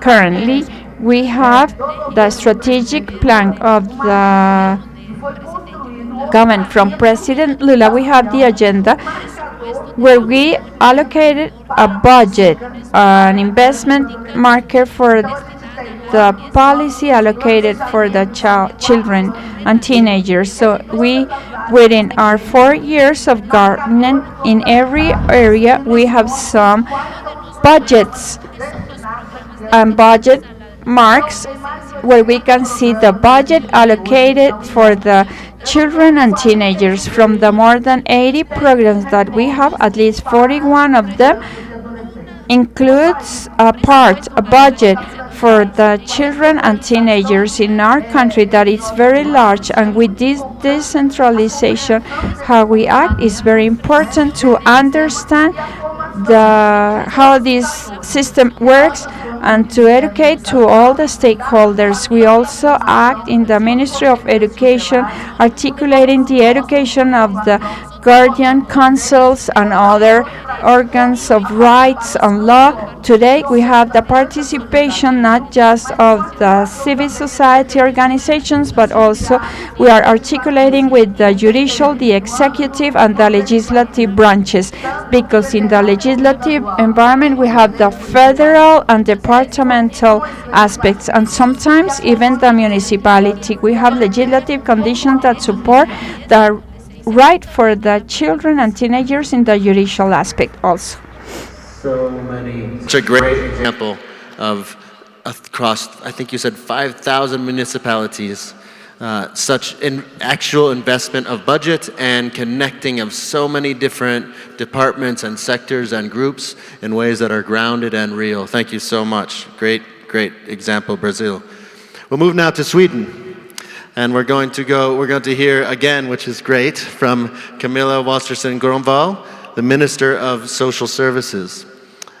And what we'd like to hear from you about is the preventive work. The preventive work is of utmost importance in child protection systems. So how do you work in Sweden to promote early detection and thereby enable early interventions as part of your child protection systems? And how early should these early interventions be? Thank you, and thank you for being in this important panel. Let me first emphasize on the fact that you can never build strong protection systems for children if you don't listen to children's voices. So we are now making a huge shift in Sweden where we pass a lot of new legislation, which is a biggest part of that is that you can't make a decision if you haven't heard the child. So early detection and early interventions, they are important and they are also smart, both in regards of decreasing individual suffering and to reduce societal costs. Early detection is to a large extent dependent on an extensive welfare system. A success factor is an extensive welfare system is that multiple stakeholders meet all children at a very early stage before or right when a negative development has started to occur. That means universal prevention is a key factor. A key factor that might seem expensive at first, but financially important and smart in the long term after closer consideration, meaning that early detection can never be too early. For instance, children's healthcare centers contacts every single family who is registered in Sweden for an appointment within the first week of the child's life. Thereafter, children's healthcare centers offers multiple visits regularly until the child is 5 years old. Home visits to the family are sometimes carried out, and they are often carried out together with a person from social services. The mission is to support and to follow up every child's health, development, and living conditions. In many places, children's healthcare centers are co-located with other key actors, such as the social services and daycare facilities, and go by the name family centers. The National Board of Healthcare and Welfare was in January this year tasked to provide support to municipalities and regions in the work to set up and organize family centers, as well as creating support and good conditions for the cooperation that is carried out at these centers. These family centers are a good and concrete example on how Sweden is implementing an integrated child protection system at an early stage. Another area for universal prevention is daycare facilities. High-quality early childhood education and care has many positive effects on children. Swedish early childhood education and care is heavily subsidized, and most children is enrolled. Unfortunately, children who need high-quality the most participate to a lesser extent. For example, children with unemployed parents and children with a foreign background. In order for more children to attend this, the government has recently developed new regulations that requires municipalities to contact guardians with children who is not enrolled and inform them about the benefits and the right to attend. Municipalities must also provide a reserved place for children who need language development activities, for example, children who have lived in Sweden for a short time. Thank you. I have more to say. Yes, the time is pressing. I would love to just continue that conversation all day, but I really appreciate the examples there of universal, both universal and targeted inclusion of all families, not just children who have begun to show problems and families that are facing situations, but all families, so that early detection of any risk factors or any supports can be seen before the intervention, a more expensive and difficult and painful intervention is needed. So that's a wonderful example for all of us and all of our countries. We're going to shift now to Poland. Her Excellency, Ms. Zuzanna Rudzinska-Bluszcz. She's the Deputy Minister of Justice in Poland. And we're going to be hearing about how Poland has integrated child protection services across sectors and what impact that has had. Any lessons that you'd like to share with other countries? Thank you so much. Ladies and gentlemen, distinguished delegations, I really feel privileged to be part of this global community for children, and I really hope it will be a breakthrough. Let me start with a bit of the background that you might find helpful in your jurisdictions. So for many years, even decades, one might say that Poland rested on its laurels. Some policies and legislations for the protection of children was implemented. And let's be frank, there is no politician that wouldn't stand for children publicly. And Poland had also a historical track record in protecting the children. It was Poland that initiated the work on the Convention on the Right of the Child. It was also the Polish citizen Ludwik Reichmann that came up with the idea of international organization for the protection of children that still operates. It's UNICEF. So Poland considered itself as a child-friendly country. However, we needed a symbolic earthquake to realize that we have no child protection system and that we urgently need one. And this symbolic earthquake came last year in May when an 8-year-old boy was killed and by the tortures, brutally tortured by his stepfather. And this death could be omitted if the authorities communicated better with each other and if the information was passed on timely. So Poland decided to come up with the child protection system, and I want to mention 3 elements thereof. The first one is a serious case review panel comprising of 7 experts that are working interdisciplinary on the files of the children that died because of violence or suffered serious harm. And there are 2 tasks of this serious case review panel. The first one is to identify the loopholes in the system, and the second one is to issue recommendations to each and every institution concerned. The second measure are the safeguarding standards that are to be adopted by each and every public and private institution that takes care of the children, regardless whether it's a school, whether it's a summer camp, whether it's an institution for refugees that also hosts children refugees. And such safeguarding standards have 2 most important roles. Firstly, they set the standard of relationship between the caretakers and the children themselves, the peers. but also they set a roadmap how to react to the violence that has occurred or where is a suspicion of violence. And the third measure that was implemented in Poland is the national plan against the sexual abuse of children. And this plan is to be implemented until 2026.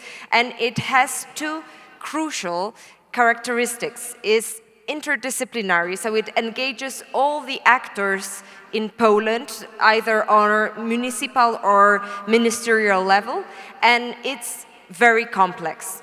So we cannot claim that we have a child protection system at place, but we have a good beginning and more to come in the next session of pledges. Thank you. Thank you so much, Your Excellency. That was, I'm so glad to hear of the very concrete actions taken in response to a heartbreaking situation that boy, it's very honoring of him. And thank you for that. And I'm sure we'll continue to see those concrete actions making a real difference. We are being pressed for time, so we're going to press forward. And let's try to stay to 4 minutes each. We're going to travel now to Côte d'Ivoire. And we'll be hearing from Mrs. Diaby Ni Diara Alioun Mariam, the Director of Child Protection for the Ministry of Women, Families and Children. And we'd like to hear about Côte d'Ivoire. We know that you've established a strong national coordination system for child protection. What impact has that had?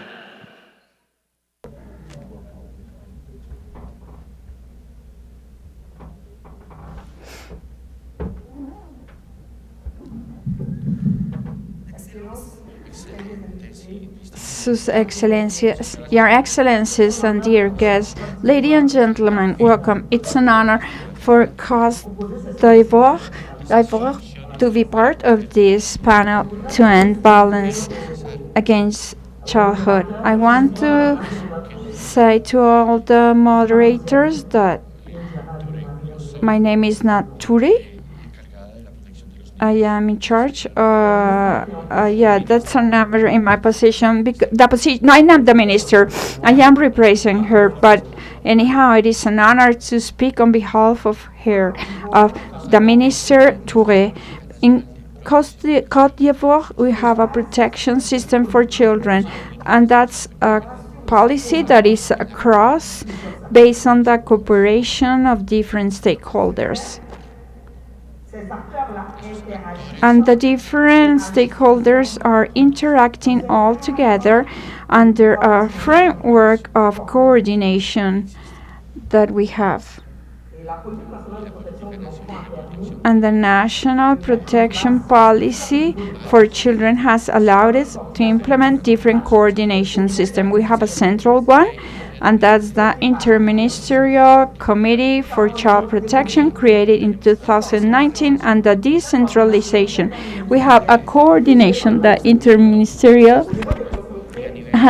is working, and also at the centralization level we have regional coordination coordinated by the prefects, and the horizontal coordination, because the two of them are vertical, and this horizontal coordination is the one where all the current actors act to give the responses needed for those children victims of violence, the survivals. What's the impact of this national coordinating system? Well, it has allowed us to improve the governance and the actions in terms of child protection,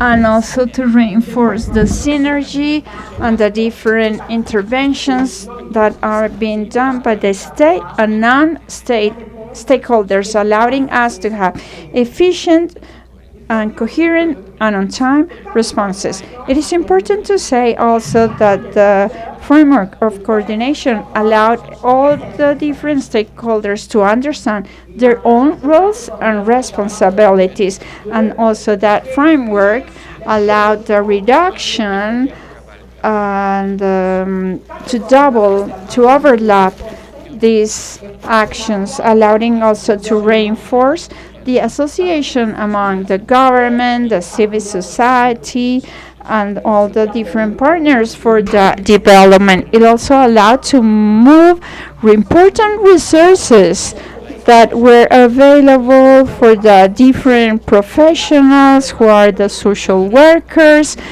to attend the prevention activities to support the survivors, victims of violence.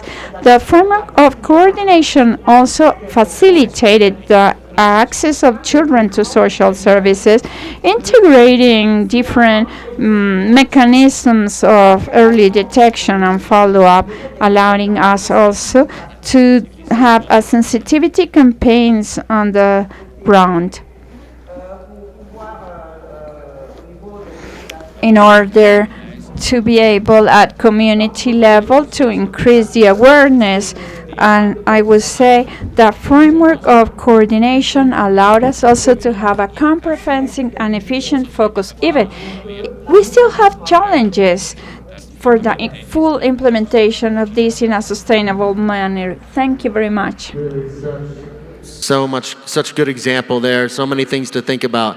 And I love particularly that you brought in how the national coordination system allowed many different types of actors to be involved. It was not only a government coordination system, obviously the government launched it and is responsible, but it was inclusive of many different types of actors. That's great.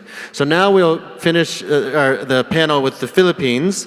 We'll be hearing from the Honorable Elaine F. Falacuna, the Assistant Secretary, Department of Social Welfare and Development for the Philippines.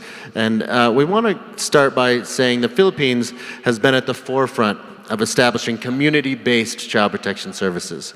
And I've had the privilege of visiting some of them. What have you learned from this experience, and how has it helped you to reach the most vulnerable children? Thank you so much.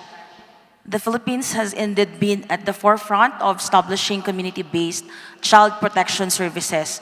And one of the lessons we learned from this experience is that ending violence against children requires a whole society and whole of nation approach to achieve its purpose. It means that protecting children is not only a responsibility of the government, but it is a responsibility of everyone. In particular, we learned that community-based child protection services are essential for the child to experience family care and protection. That is crucial to their positive development and discovery of their full potential. While center-based child protection services are available, it should only be used as a last resort to provide intervention to the child. In our experience also, we realized that navigating change for the protection of children requires a lot of courage and political will. And we are very blessed in the Philippines because our Minister of Social Welfare and Development has the strong political will to strengthen the community-based child protection services, integrating its goals into the governance structure, addressing gaps in enforcement, and enhancing its overall implementation. We also learned that the importance of an integrated, child-centric approach that places the well-being of children at the center of all programmatic actions. What is the meaning of this? Child participation is necessary. Involving children in the design and conceptualization of child protection services helps ensure that their voices are heard and their needs are met. Because oftentimes, this is the reality. Children can provide valuable insights and perspectives that adults might overlook.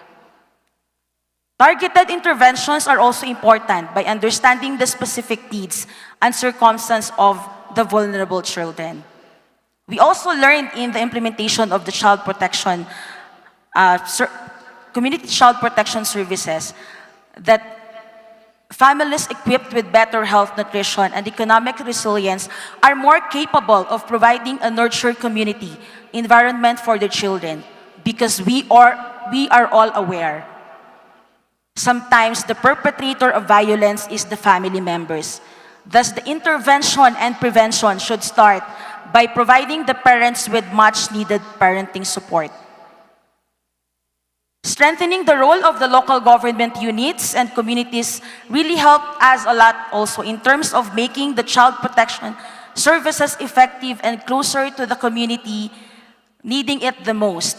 Because it is true, the national government cannot do it all.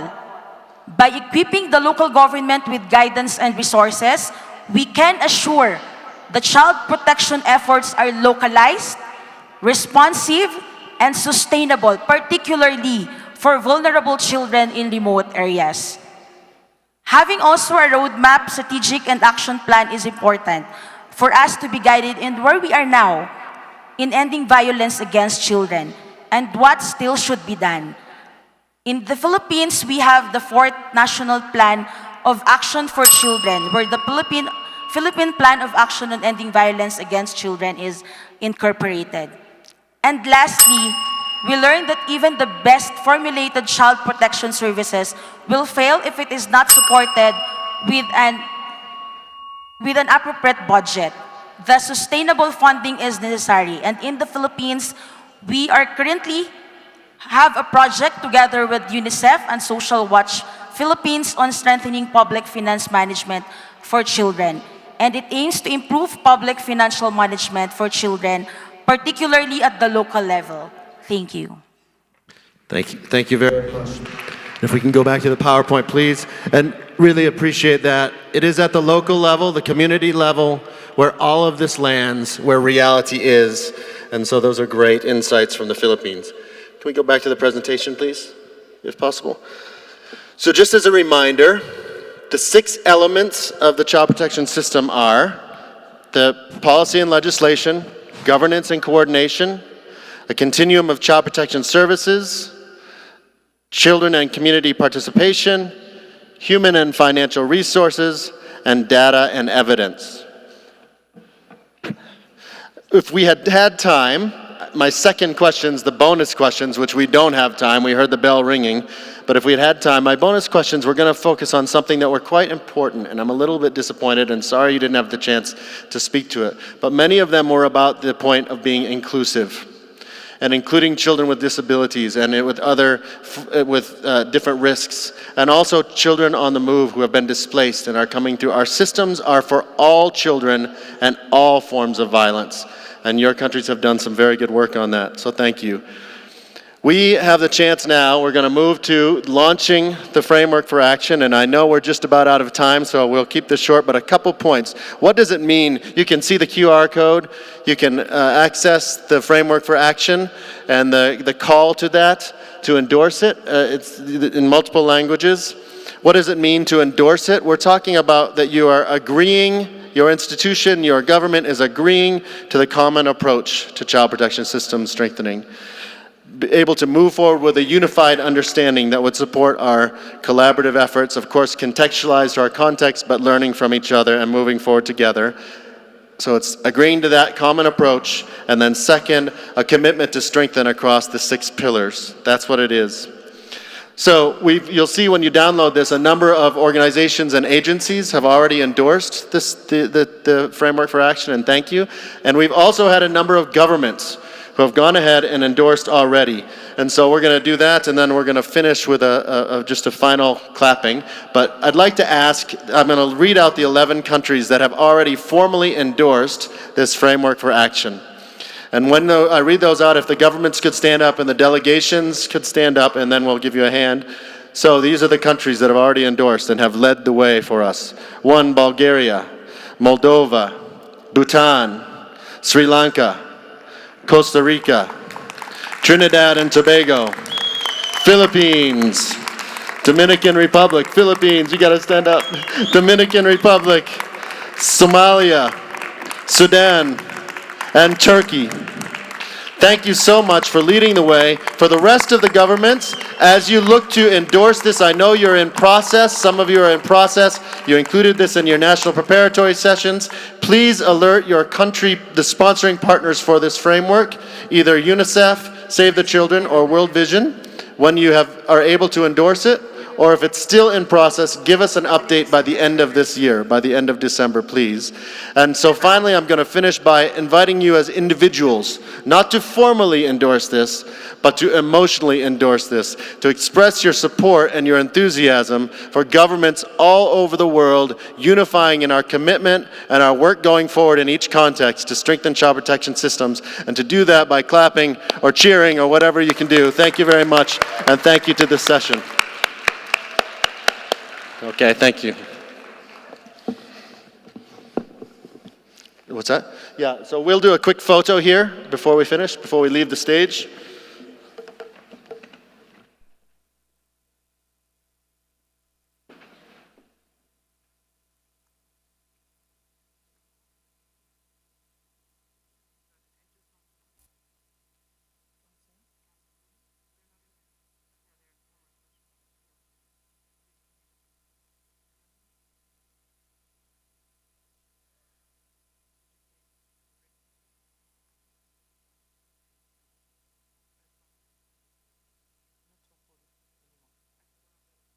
Did not 12:40. Thank you so much, Bill. You did a wonderful job moderating this panel. Thank you so much to all the esteemed panelists that have joined us on the stage. We appreciate your presence, and thank you so much for the wonderful work that you're doing in ending child violence in your countries, but also ensuring that the protection of children, their rights, are also, of course, observed. Thank you so much to each and every one of you for coming on to the stage. We really appreciate it. Thank you so much. As they exit the stage, ladies and gentlemen, this is really just a quick announcement for me as we break now into our parallel sessions which are about to take place. But before we do that, I want to just remind the following countries that are expected to be back in the conference hall at 12:40 for Pledge Session 5. So quite important that you take note of the following countries that are expected back in the conference hall at 12:40 for Pledge Session 5. So the countries are Algeria, Belize, Cabo Verde, Cambodia, Central African Republic, Chile, the Dominican Republic, Equatorial Guinea, Eswatini, France, Jamaica, Lesotho, Luxembourg, Malawi, Namibia, Sri Lanka, Chad, the United Arab Emirates, Saudi Arabia, Poland, Czechia, Ethiopia, Canada, Guatemala, Peru, Uganda, Vietnam, Zambia, Paraguay, Niger, Papua Guinea, Austria, Gabon, Belgium, and Armenia. So if I have to repeat the countries again, please take note: Algeria, Belize, Cabo Verde, Cambodia, Central African Republic, Chile, Dominican Republic, Equatorial Guinea, Eswatini, France, Jamaica, Lesotho, Luxembourg, Malawi, Namibia, Sri Lanka, Chad, United Arab Emirates, Saudi Arabia, Poland, Czechia, Ethiopia, Canada, Guatemala, Peru, Uganda, Vietnam, Zambia, Paraguay, Niger, Papua Guinea, Austria, Gabon, Belgium, and Armenia will be joining us, ladies and gentlemen. Also, a quick one before I leave. All the plenary sessions will be on the third floor. These are split plenary sessions. I understand my team showing you on the screen right now where you need to be. So make sure that you join in, and you'll have that list equally provided on your program as well as the conference website. So please make sure that you check the listings within the room, on your program, as well as on the conference website. And also a couple of reminders for you. There will be a range of excellent side events. Make sure that you do attend. There are additional pledging sessions to accommodate the incredible and quality commitments that we, of course, have seen by government. So please make sure that you return into those rooms to witness the pledging sessions. But also after this lunch break, we'll continue with parallel sessions. Before then, we all return to plenary for the final pledging session and what promises to be an equally extraordinary closing ceremony. Yes, Dr. Krug. Thanks so much, Tumelo. And just before we break, a very quick reminder for all member states in the room. This afternoon, we will announce the call to action, and all of you have received through your embassy here in Bogota and through your mission, diplomatic mission in Geneva, the last version of the call 3 days ago with an email from the Colombian government inviting you to respond and express your support for this call to action. Many of you have already responded, and thank you for that. We, of course, want the biggest possible number of adherents to the call to action. So please, if you haven't done so and you want to adhere to the call to action, respond to this email as soon as possible. Thank you so much.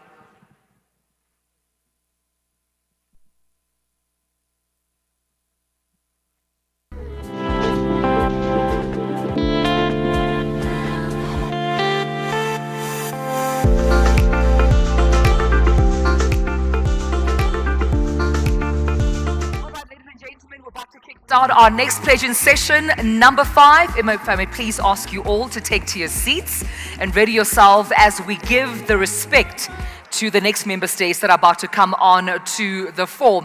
Just a quick reminder to our speakers on stage, you have 1.5 minutes to please say your pledge so that we may make time and room for all the other member states that will be pledging as well. We equally have a full program today. Ladies and gentlemen, if I may ask that we stick to time so that we may complete our program with the time stipulated. I understand we have dignitaries here who've got their flights today.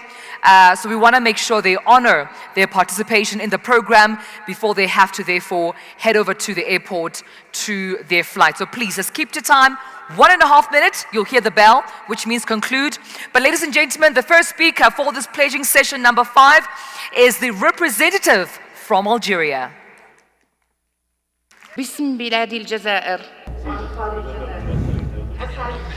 In the name of my home country, Algeria, I'm truly grateful of being able to take part in this international summit. It is an opportunity that Algeria cannot miss.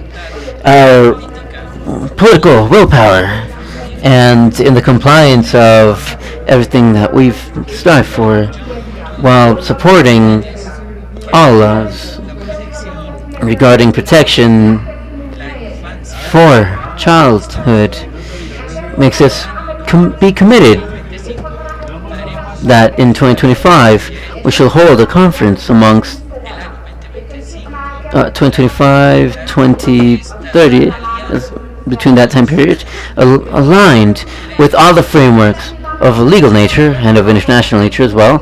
And by 2030, we're going to have a lot of joint programs with information and programs that will comply with all frameworks, all procedures, and also general policies in order to protect childhood. We shall do a mix on all institutions, national and otherwise, so we may continue supporting ourselves on all social media platforms. We're currently looking at all available tools to halt violence,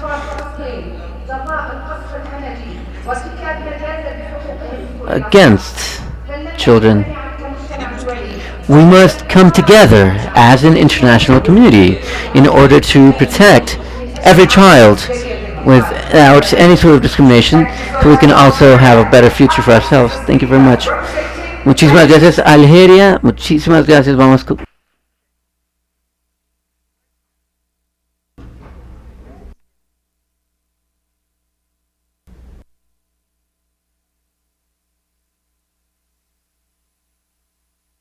I make this pledge on behalf of the children of my country, Belize. The Education and Training Act of 2010 prohibits corporal punishment in schools, and the prohibition went into effect in 2011.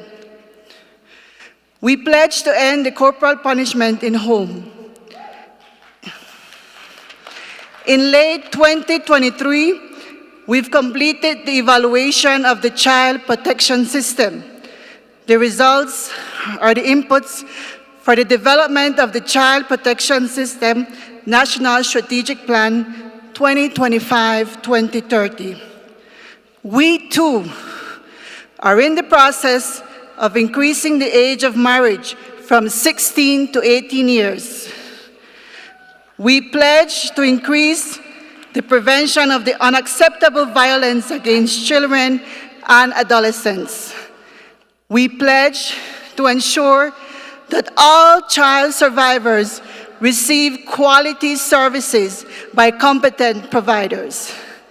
I personally pledge to ensure and maintain the ending of violence against children and adolescents high in the country's agenda. We owe this to the children of Belize and the children of the world. I thank you. Thank you so much, Belize. I am also pledging on behalf of Belize, which shows you how hungry they are for change and how committed they are to pledges. I'm reading this pledge on behalf of the Honorable Minister Francis Fonseca, Education Minister of Belize. I make this pledge within the Belize Early Childhood SEL Alliance, comprising the Ministry of Education and UNICEF Belize.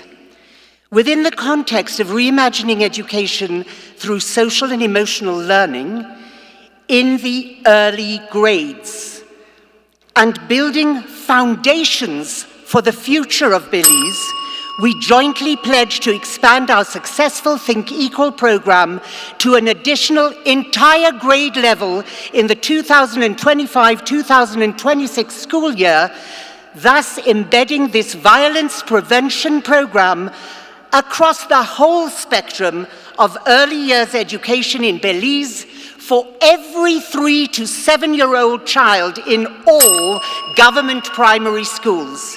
Thank you. Thank you once again, Belize. We now welcome the speaker representing Cabo Verde.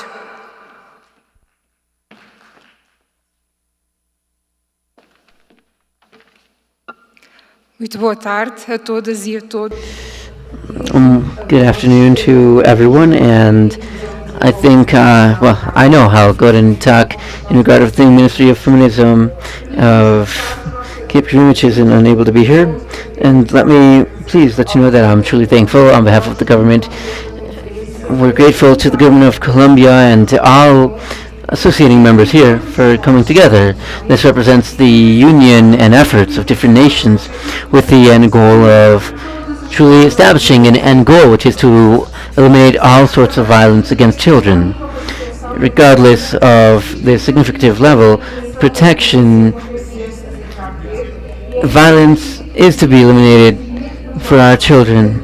And at that same time, global understanding must seek conciliation amongst nations with participation on behalf of victims, children, teens of all different, both public and private sectors of civil society, and based on the definition of principles as well in order to protect children from our country. We commit to basically make sure that we do things in the best way possible.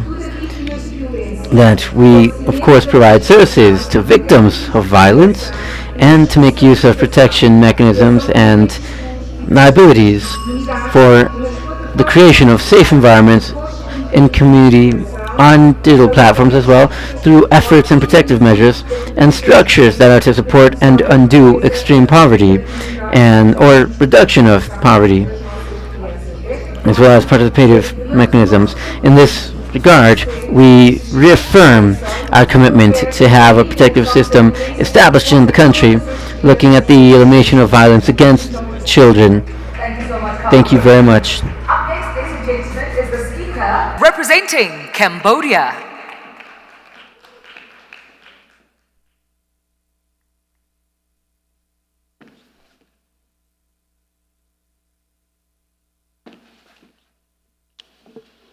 Good afternoon.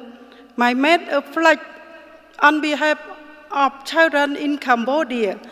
Moving forward, as a pathfinding country, Cambodia reaffirms its commitment to end violence through the following action. First, strengthen the enforcement of law, specific policy, plan, and legislation to promote child protection as stipulated in the National Policy on Social Protection, National Policy on Child Protection System, and online with the UNCRC principles specifically. Cambodia will promulgate the Child Protection Law, a milestone for the protection of children from all forms of violent abuse. Second, invest in the enhancement of data system to improve planning, programming, and policy to prevent and respond to violence against children. And finally, meaningfully engage children and community and development and implementation of the relevant laws, policies, and services, and establish child-friendly feedback and response mechanism. Som Akun. Thank you so much, Cambodia. Our next speaker represents the Central African Republic of Congo.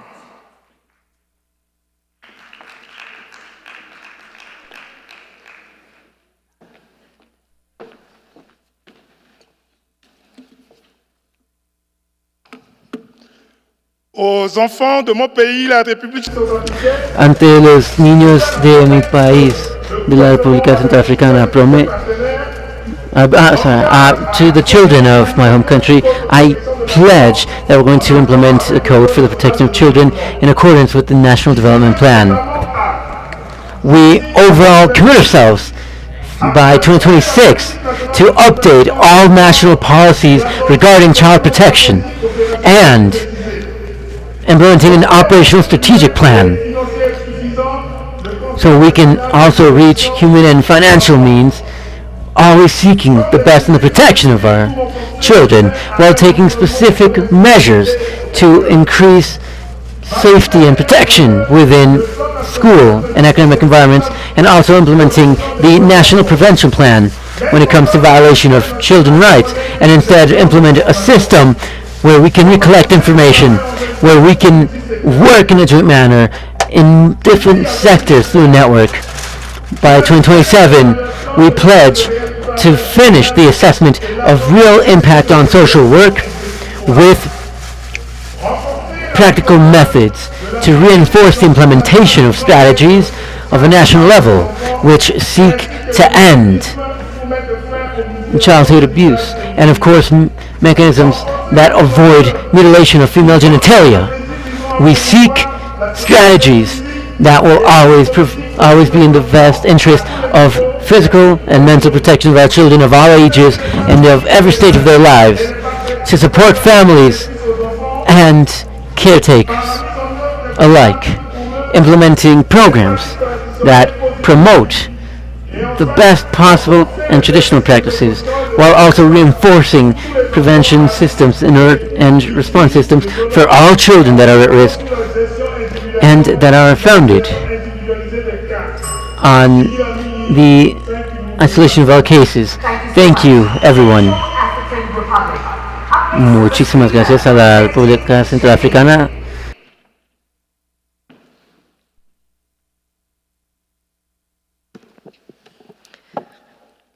Buenas tardes.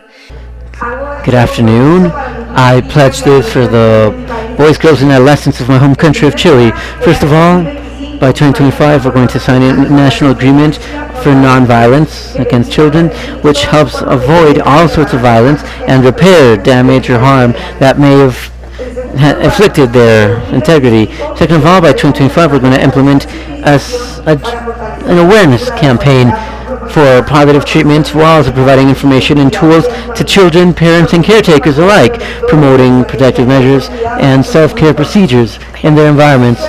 And here we're including procedures from state institutions in their roles as guarantors. Third of all, we shall also make use of a multiple sector program focused on great investigation and research for red flags of possible violence for or against children and adolescents. We'll have follow-ups on those that might be considered at risk. By 2025, we'll also place informatic systems or computer systems to manage this violence. And during 2026 and 27, we shall train everyone regarding health sectors for all sorts of violence.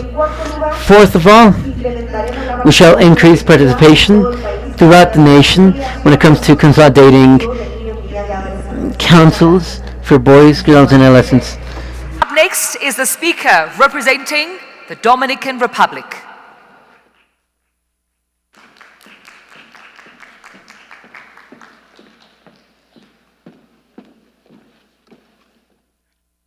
Buenas tardes a todos los presentes. Good afternoon to everyone in the plenary session. The Dominican Republic has achieved great advance and progress when it comes to protecting the rights of boys, girls, and adolescents through means of integral public policies. We've strengthened the framework when it comes to protective systems for rights, while also progressing norms and rights with the end goal of being able to guarantee access to quality, to health services, and safe and protective environments. Our country once again pledges to a commitment when it comes to protecting childhood through two multi-sectoral and specific pledges.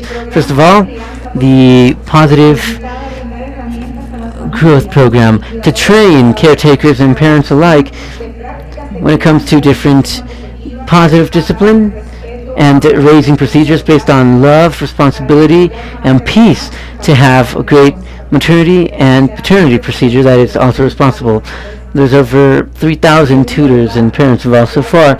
Second of all, we look at the strategy for sex ed in school contexts and communities, which seeks to promote health and integral development for boys, girls, and adolescents in order to avoid situations such as abuse, sexual violence, human trafficking, gender-based violence, digital violence, early pregnancies or teen pregnancies, and or UTIs as well, which impact over 60,000 boys, girls, and adolescents.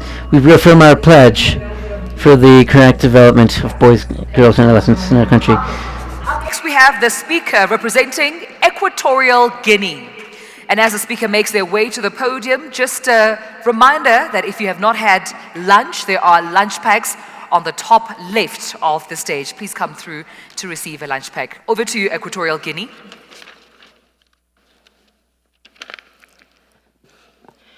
Buenas tardes, excelencias.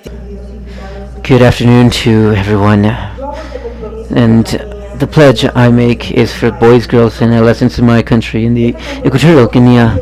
And this pledge is aligned with our agenda for 2035, with the Sustainable Development Goals as well, and also other alliances. We're going to invest and establish integral protective systems for the protection of children, which in an effective manner shall offer appropriate responses to violent cases. We're going to do this through means of the implementation of strategies on strengthening of services of a social nature that were approved in August of present year by this government, which were formulated based on evidence and a diagnosis regarding social services on protection of children throughout the nation.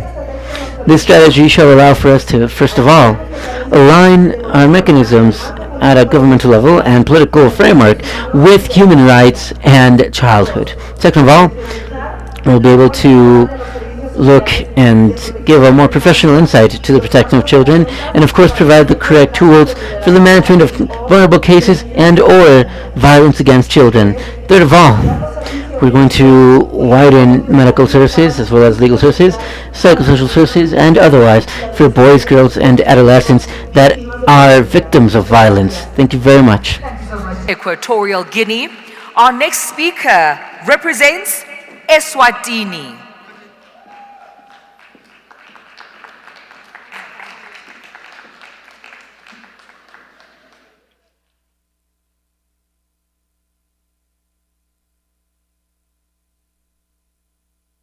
Good afternoon, everyone. On behalf of the government of the Kingdom of Eswatini, I make the following pledge to our precious asset, our children, to accelerate capacity building of 2,000 legal and law enforcement service providers to respond to violence against children by 2026, to establish at least 80 community child justice committees by 2027, to conduct research on the impact of online harms on children by 2025, to accelerate programs meant to address violence against children with disabilities in school and in home settings, to establish the Office of the Registrar of Sex Offenders by 2025, to finalize costing of the National Violence Against Children Action Plan by 2025,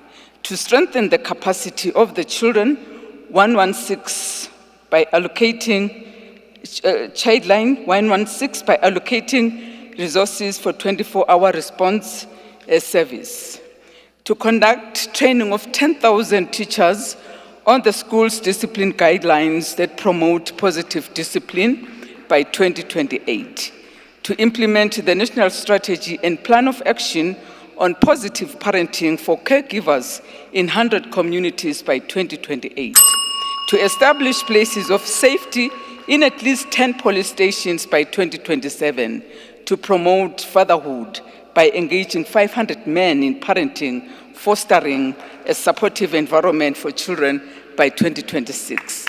I thank you all. Thank you so much, Eswatini. Up next is the speaker representing France.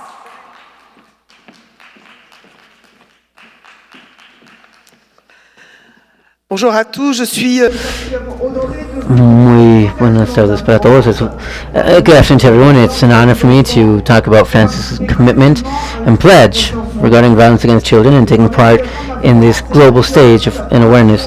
The first step is to improve the training of professionals while identifying violence against children. This commitment is part of a struggle again with violence against children from here to 2023 to 2027 based on the French government. The second French commitment is having parents be present when it comes to possible risks. There's a governmental platform that wants to generate awareness for parents regarding possible risks and of course facilitate resources to the parents as well as conversations amongst parents and children alike so we can ease in access, especially when we talk about cyber harassment or bullying. We also want to fight against sexual exploitation for minors. The French government has established a national plan for the struggle against human trafficking between 2024 and 2025. It's a strategy against the prostitution system as well as sexual exploitation in order to generate awareness and improve service to young victims and of course to manage public policies through different terms. Internationally speaking, France pledges to emit a resolution to fight against gender-based violence through digital means and to reinforce campaigns when it comes to looking at these areas and supporting these activities within the laboratories and studies. Jamaica.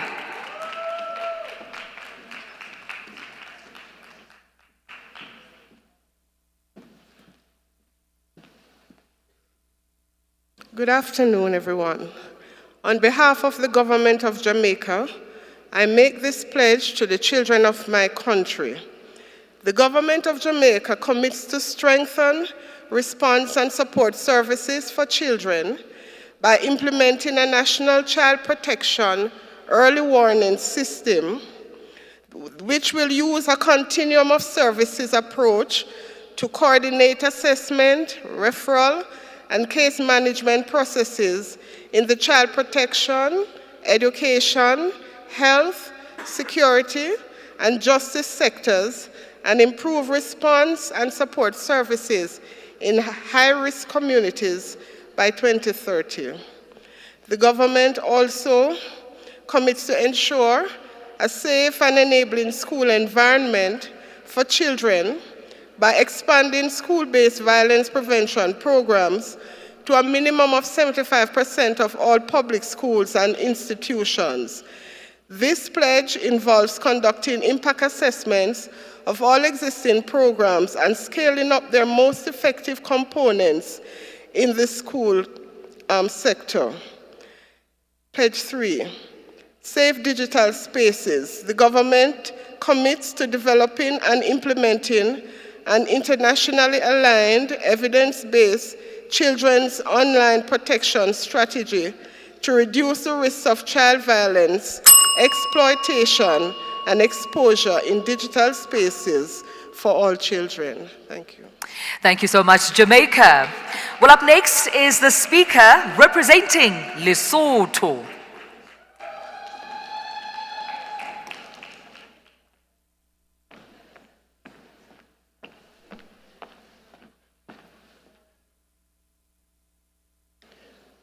Good afternoon.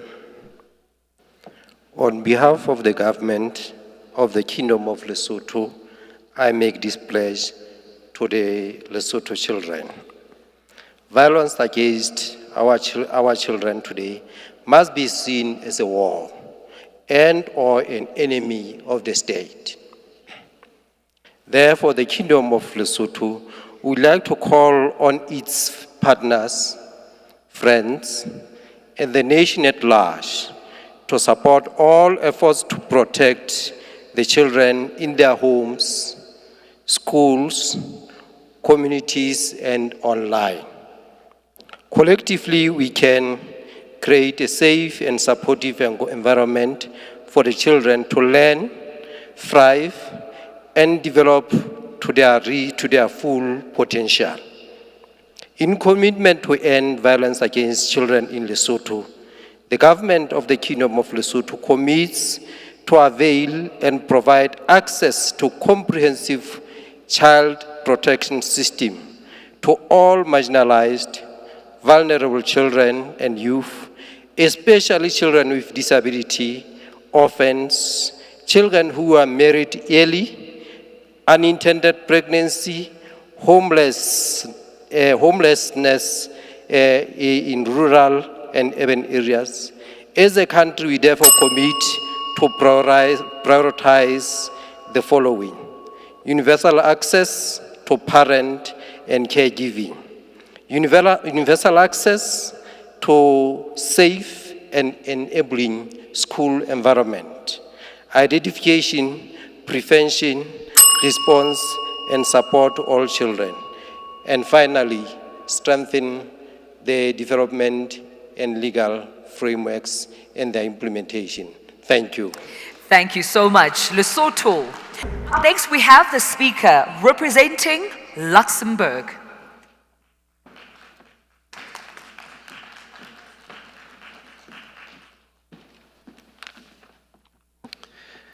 Good afternoon, everyone.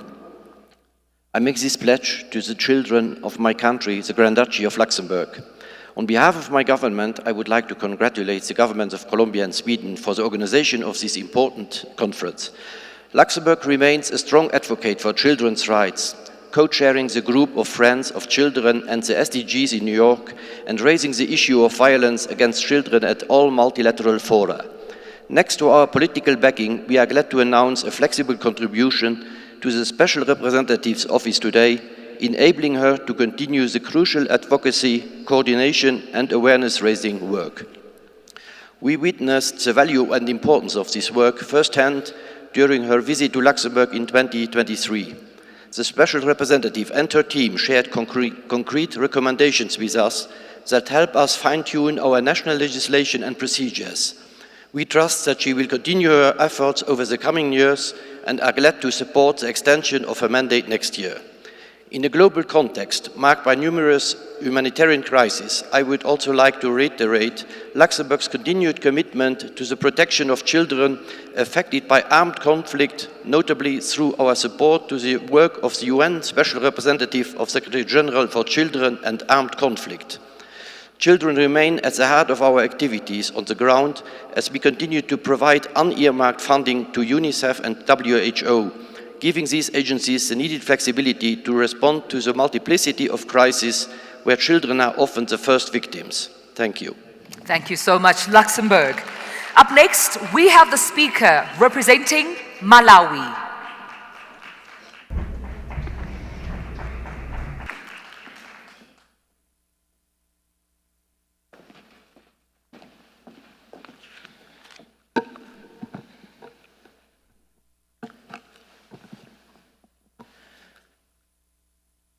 Good day, distinguished delegates, ladies and gentlemen. Greetings from the home heart of Africa, Malawi. Now, the government of Malawi is party to the UN Convention on the Rights of the Child and the African Charter on the Rights and Welfare of the Child, which call upon member states to be committed to the protection and provision of the rights of children. Ladies and gentlemen, the Malawi government made a response to these instruments and conducted the first ever baseline prevalence of violence against children and young people in 2013, with a final report released in 2015 that recommended a comprehensive action. So the actions that we made were to amend the penal code in 2023 to address legal shortcomings. So today, based on these analysis and our commitment to safeguarding the rights and well-being of all children, we have formulated the following pledges. Number one, the government of Malawi commits by 2027 to conduct a comprehensive national violence against children study in order to measure the recent magnitude of violence against children and patterns of risk factors for emotional, physical, and sexual violence. Number two, the government of Malawi also commits to accelerating the implementation of the penal code by integrating newly amended provisions on the child protection into local government programs and public engagement activities. I thank you. Thank you so much, Malawi. Up next is the speaker representing Namibia.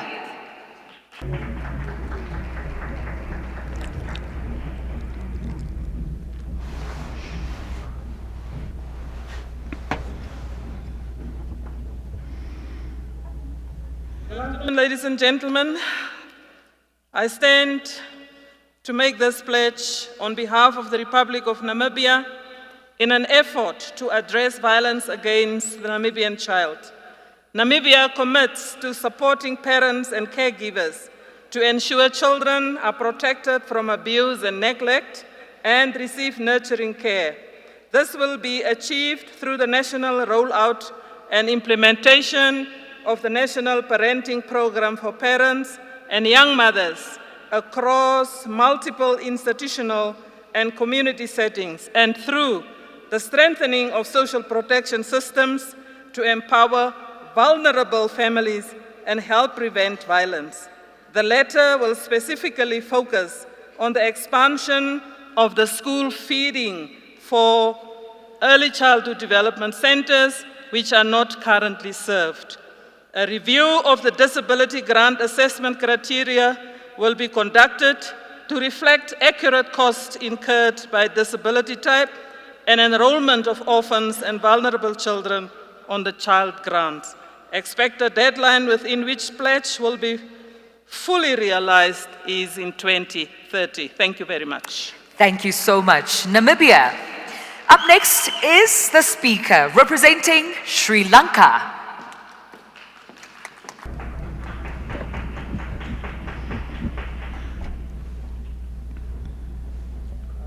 to you all. I make this pledge to the children of my country, Democratic Socialist Republic of Sri Lanka, to ban corporal punishment in all settings by finalizing the legal framework by mid-2025.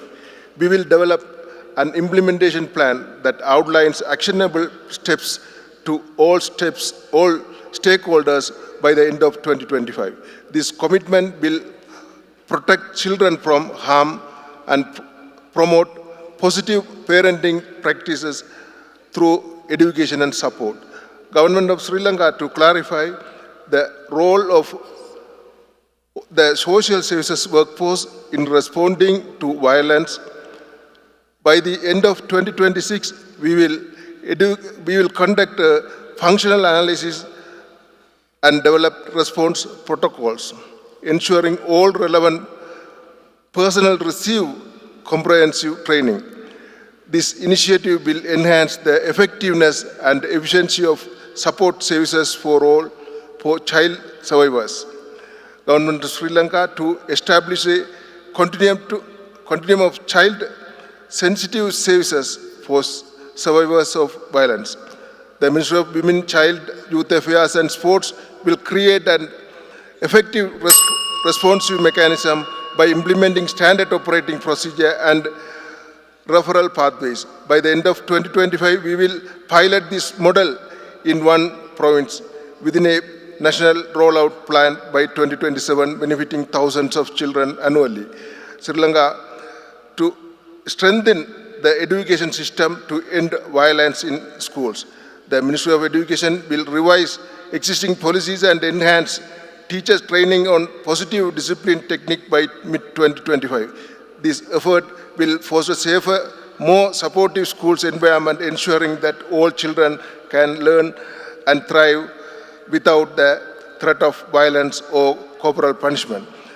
Through these pledges, Government of Sri Lanka commit to protecting and empowering the children of our nation, ensuring their rights to safe and nurturing environment. Thank you.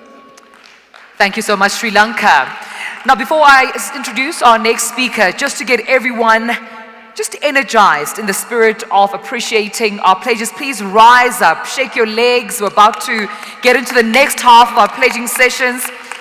Just rise and perhaps, shake your legs, shake your arms, say hi to the next person. We're halfway through. I know that it's been a while that we've been sitting, listening to pledges, but let's get the energy in the room riled up and encourage everyone and clap for them as, of course, they make their way. Thank you, ladies and gentlemen. You may have your seats. We're about to get into another session. I know it's a lot of countries to cover due to, of course, yesterday's program being extended today. You may have your seats. Thank you so much. We're about to introduce our next speaker, and they're representing United Arab Emirates. Thank you.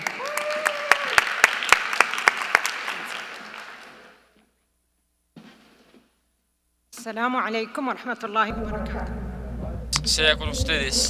Alá esté con ustedes. Para mí es un honor.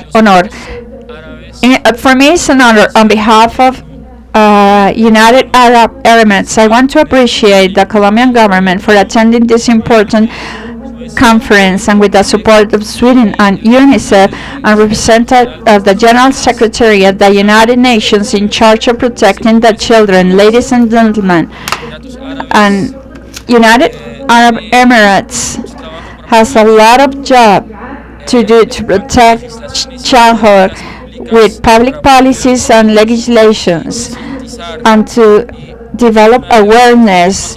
And one of the most important legislations under such context is the Act from 2016 of Human Rights, adopting the National Strategy of Maternity and Children to protect families, a national childhood protection aligned and with the main objective to develop a smart platform to protect children. And the delegation from my country wants to present these commitments to strengthen the effective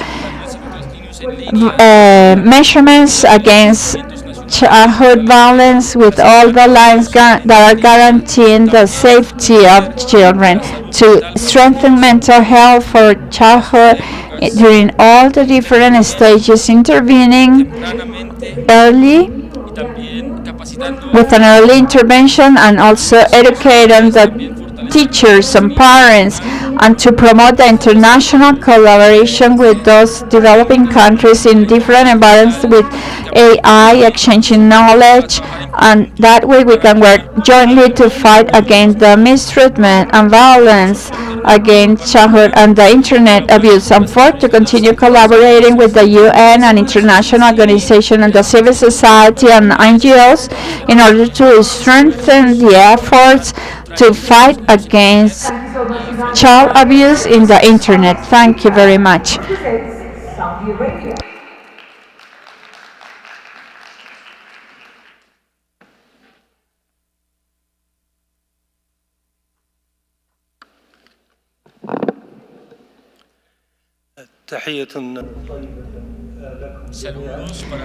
Greetings to everybody from Saudi Arabia.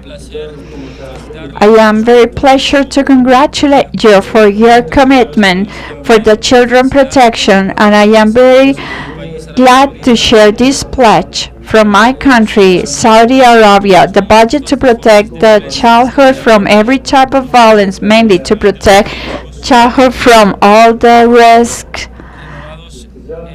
and that will be including risk in the virtual life. And our pledge is also that by 2030, Saudi Arabia children will be in the highest empowerment positions in order to take advantage of all the online opportunities with impunity against the risk, and they're going to have all the protection against every type of online violence, and with the support of the parents, families, schools, and the government. Also, our commitment is not just limited to our children in Saudi Arabia. It is also, we are also extending the international collaboration, strengthening it, and with a knowledge exchange to protect all the children that are on the virtual line. Thank you very much. The peace be with you. Poland.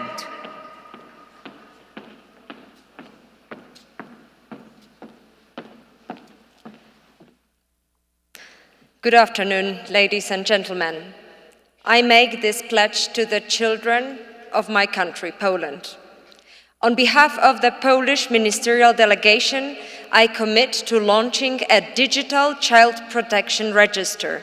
We want to make sure that professional staff concerned about the welfare of a child, a medical doctor, a teacher, a social worker, has an up-to-date information about the child that suffered from violence or is still a victim. Approximately 30 children die in Poland annually due to violence. Many of those cases could have been prevented if the relevant authorities connected the dots, timely passed on the information, or reacted. Once a child moves to another district or changes school, information about the abuse suffered vanishes from the radar. We are determined to change this. The digital child protection system will enable a quick access to data necessary to assess a situation and make an appropriate response. Imagine a child coming to a doctor with a head wound, parents claiming it fell down the stairs. Doctor checks the register and is immediately made aware of the violence track record of this family, and he can commit the procedures.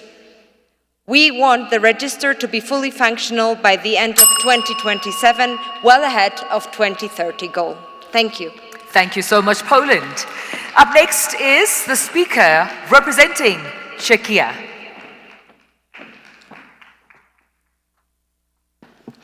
Muy buenas tardes. I make this pledge for the children of our country, Czechia. The government has been reforming the civil code to explicitly ban corporal punishment of children. As a nation committed to safety, dignity and well-being of all its citizens, my government has recently committed to declare corporal punishment, psychological punishment and other humiliating measures against children unacceptable. We recognize that every child has the right to grow up in an environment free from violence, fear, and harm. The law declaring corporal punishment unacceptable is now going through the legislative process. Furthermore, we work to ensure that positive, non-violent methods of discipline are encouraged and supported. Together, we are building a future where every child feels safe, valued, and empowered to reach their full potential. Thank you. Thank you so much, Chakia. Up next is the speaker representing Ethiopia.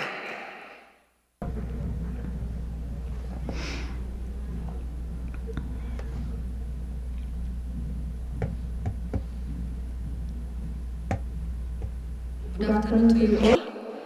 For the children of my country, on behalf of the Federal Democratic Republic of Ethiopia, it's a pleasure for me to present the following three pledges.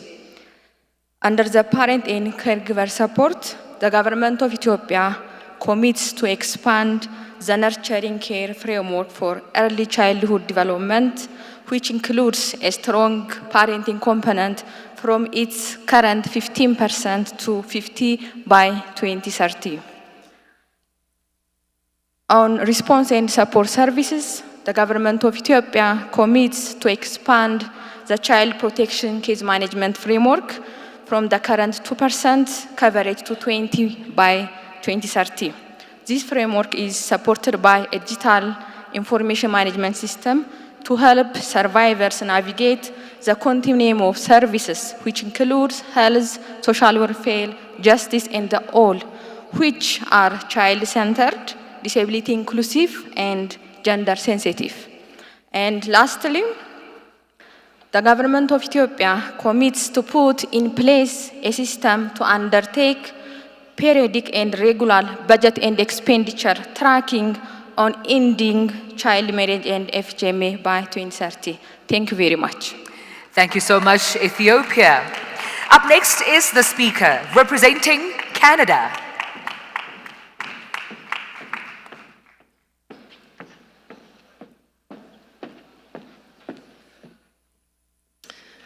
Good afternoon.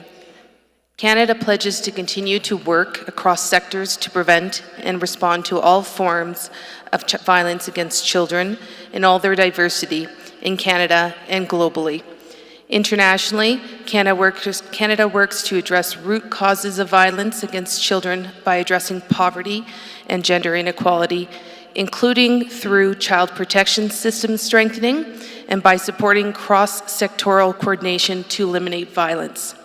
Nationally, Canada will continue to invest, deliver, test, and build the evidence base about health promotion interventions aimed at preventing child mistreatment and youth dating violence and their health impacts. This includes parenting support programs and initiatives that equip youth with skills for safety and healthy relationships.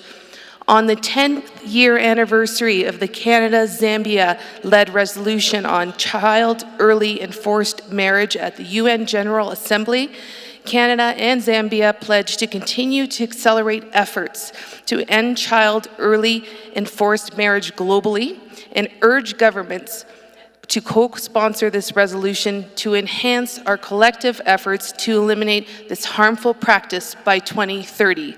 Thank you so much. Thank you, Canada. Up next is the speaker representing Guatemala.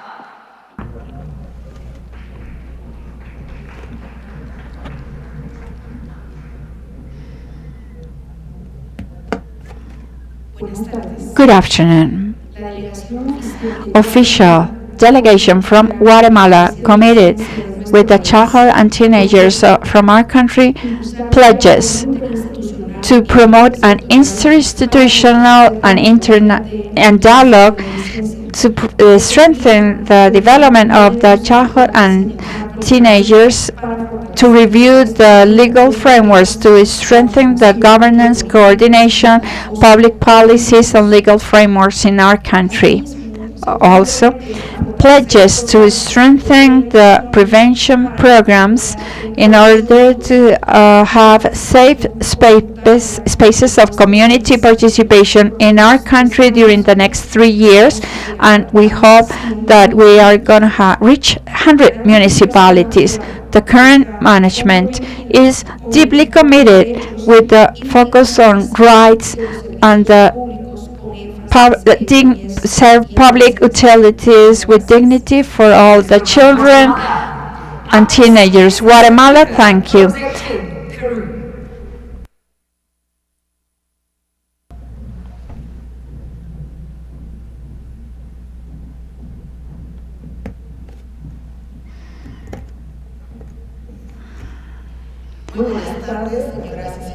Good afternoon, ladies and gentlemen.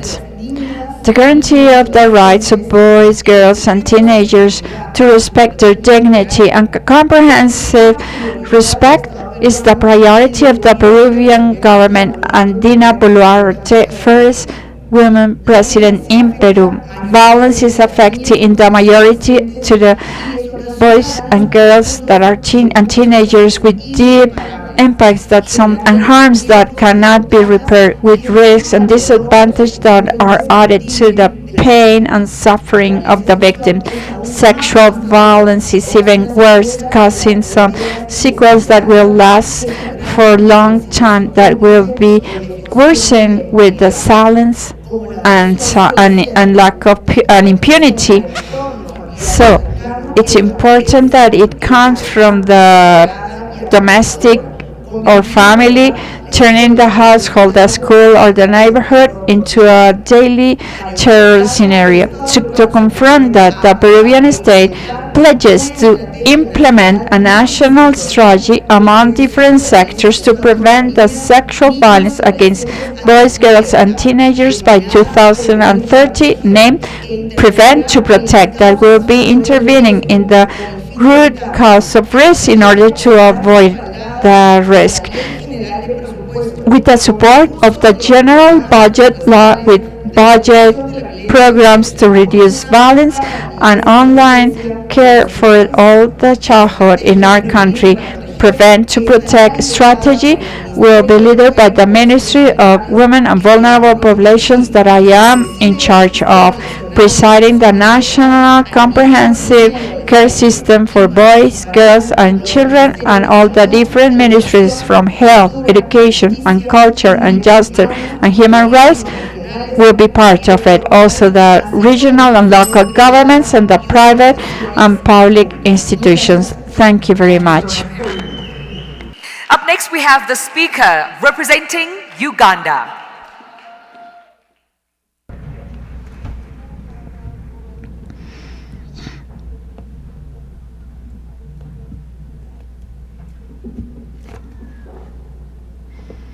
Government of Uganda commits to the following actions by 2030: conducting a second national survey to generate data to inform legislative, policy, and programmatic interventions on violence against children, amending the Children's Act to ban corporal punishment in all settings, addressing negative social norms such as child marriage and female genital mutilation by scaling up the SASA community approaches in 100 districts in the country, rolling out the national family policy in 30 districts, implementation of the national standards for parenting programs and the national parenting training manual and facilitators guide in at least 50 districts, scaling up the parish development model to reach 35% of the population. The model aims to increase household incomes and improve the quality of life of the people, fully integrating the child helpline into mainstream public service, implement strategies that promote physical and psychological safety of children at home, online, at school, and in the community, including refugee settings, creating safe learning environments by integrating whole school approaches and promoting positive discipline to prevent violence against children. I thank you. Thank you so much, Uganda. Up next, we have the speaker representing Vietnam.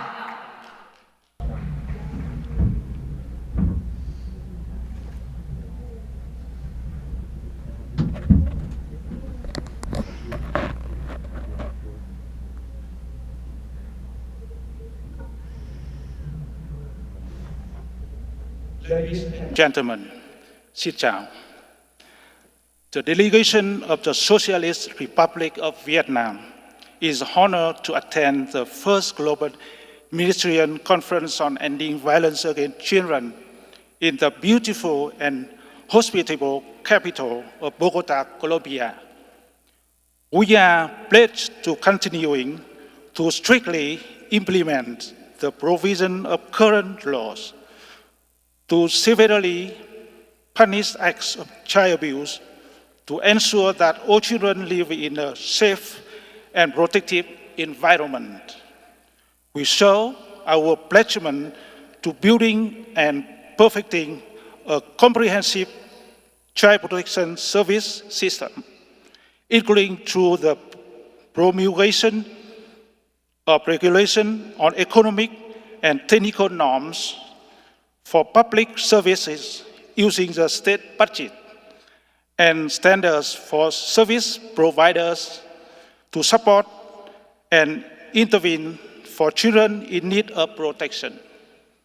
And we are committed to promoting effective implementation of intersectoral coordination mechanism in child protection in our planning and monitoring processes. Thank you. Xin cảm ơn. Thank you so much, Vietnam. Up next is the speaker representing Zambia.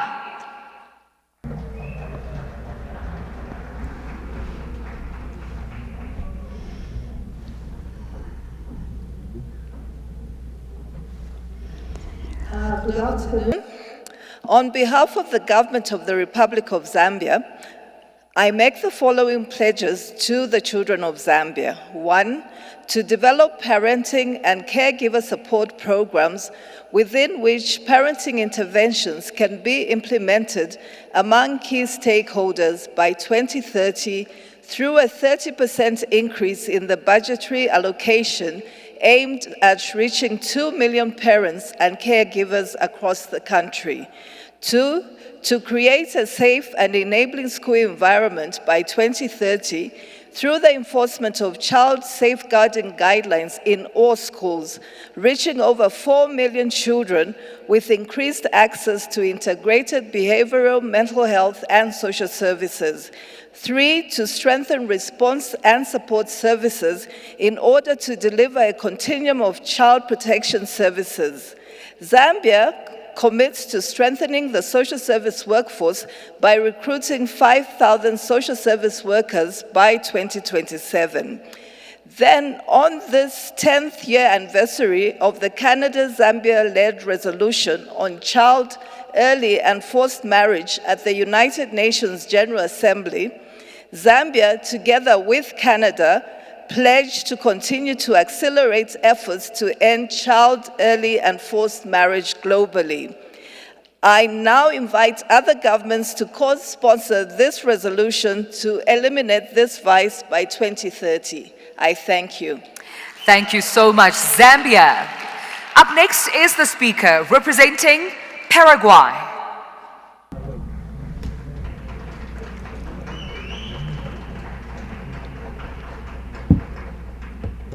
Good afternoon. Our pledge with boys, girls, and teenagers from Paraguay Republic is to expand the comprehensive care for the early childhood, investing $100 million and the Paraguayan state is committed to implement at the national level 100 comprehensive care centers in order to attend 180,000 families that will receive a safe care for the full development of their childhood, to strengthen promoting the prevention of child sexual abuse, of human trafficking, with a guideline to prevent child sexual abuse. The Paraguay state is going to articulate strategically with different entities for its application. To implement an IT comprehensive system for the comprehensive protection of all the childhood, in order to have an IT platform with data and early alerts in order to be able to identify any risk situation, vulnerability against the childhood, to strengthen the right to live in the family through a national program of alternative care and adoption through an institutional work from the Ministry of Childhood and Teenagers, the Supreme Court of Justice, and the Public Ministry of Defense. And finally, to adequate the standard and the legislation for the comprehensive protection of boys, girls, and teenagers with acts that establish a pension for boys, girls, and children victims of feminicide, and also with a national record of sexual abuses of childhood, and to start some bills that will criminalize sexual abuse to protect the boys, girls, and teenagers in the cyberspace. And finally, a legislative proposal to establish public policies and to criminalize the modern way of slavery, child slavery. Thank you very much. Up next is the speaker representing Niger.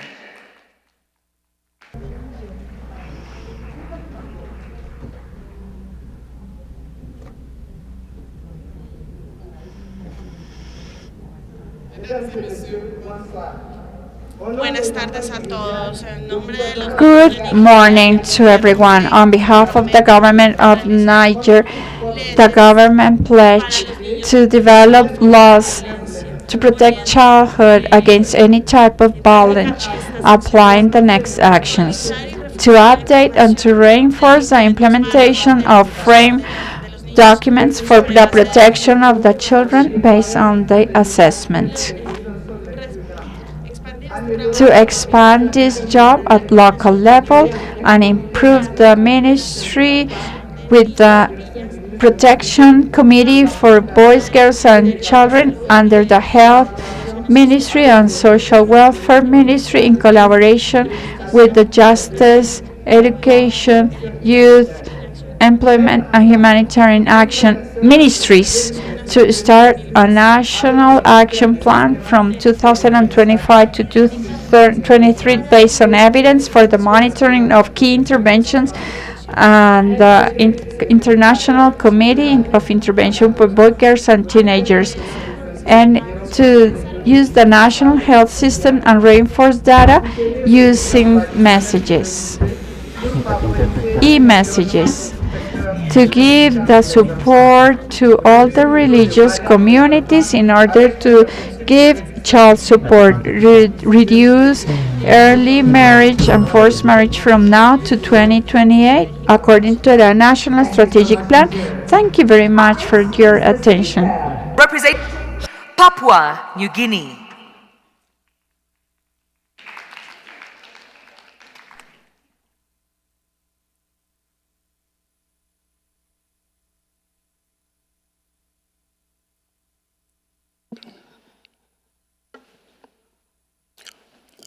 Good afternoon, Excellencies and delegates.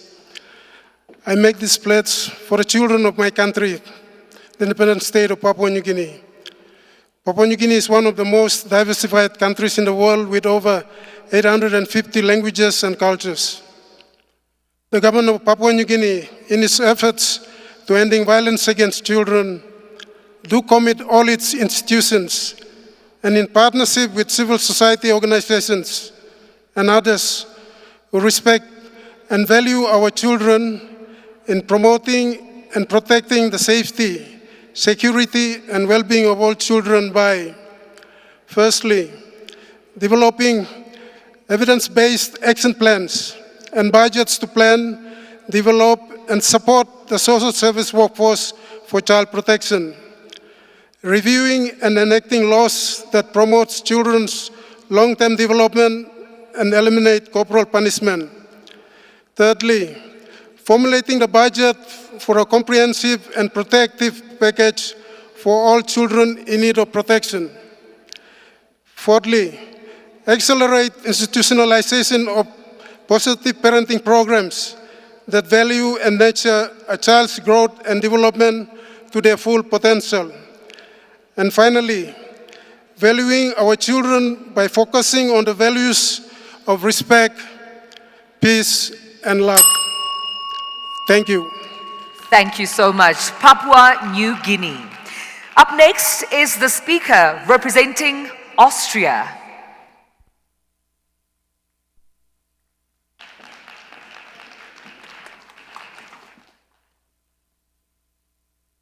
Good afternoon, dear ladies and gentlemen. I have the honor to introduce the pledge submitted by Austria on behalf of the children, of all the children in Austria.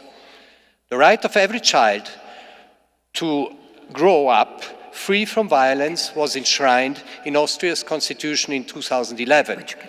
Physical punishment, the infliction of emotional suffering, sexual abuse and other forms of maltreatment are prohibited, and the right of every child to be protected from economic and sexual exploitation is recognized. Through its pledge, Austria is committed to improve measures in view of the realization of the following areas. Data collection in order to design the most relevant and effective measures to prevent violence against children. Support to the implementation of child safeguarding guidelines in organizations working with children, providing easy and universal access to resources that support parents and caregivers in creating environment-free and nurturing environment for children.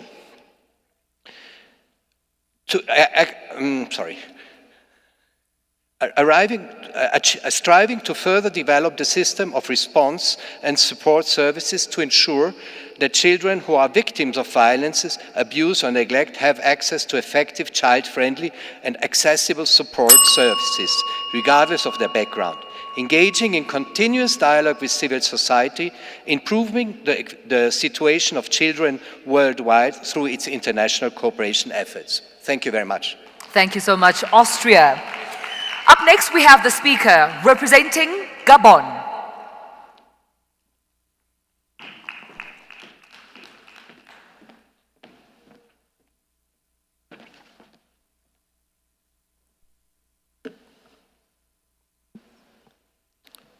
Bonsoir à tous.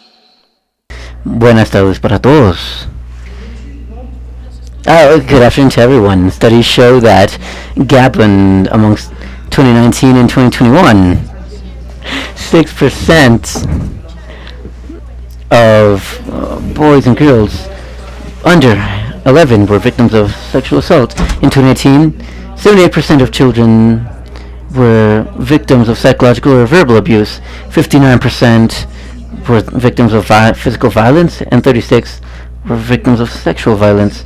In addition, the statistics regarding the amount of people that are imprisoned show that 212 children were victims or apprehended in 2021, as well as victims of sexual abuse. In 2023, we also see statistics that, at least in Gabon, which I feel honored to represent, based on statistics, is committed to reduce sexual violence against girls ages 10 to 15 and reduce any sort of violence overall, be it at school or otherwise. And we also want to reduce as much as possible when it comes to abuse in imprisonment as well, due to violence issued against children in any sort of measure, regardless of the sector, committee, or civil society. And we also want to increase the amount of social workers and different establishments in the educative sector through means of financial resources so that we can have greater budgets allocated by 2026 to 2028 and to work with fellow allies, so we can build temporary homes, shelters for these children, Thank you so much. Come on. so we can work with all of these areas. Thank you very much. Representing Belgium.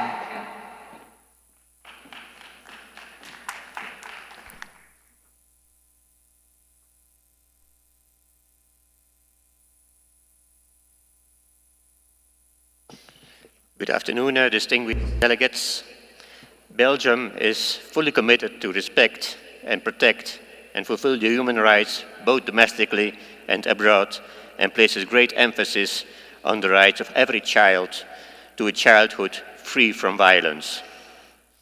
Belgium is committed to working with international organizations, civil society actors, and other states to take decisive and effective action to protect all children from violence, particularly in the digital sphere. Therefore, Belgium is committing to, in the first place, implement the 3 actions regarding business and children's rights in its 2nd National Action Plan on Business and Human Rights.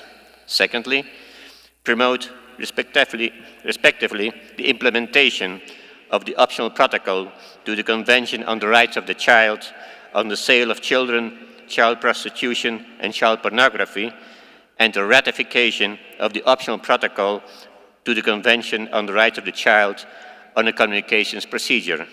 Thirdly, promote the ratification of the Council of Europe Convention on the Protection of Children Against Sexual Exploitation and Sexual Abuse, which is also known as the Lanzarote Convention.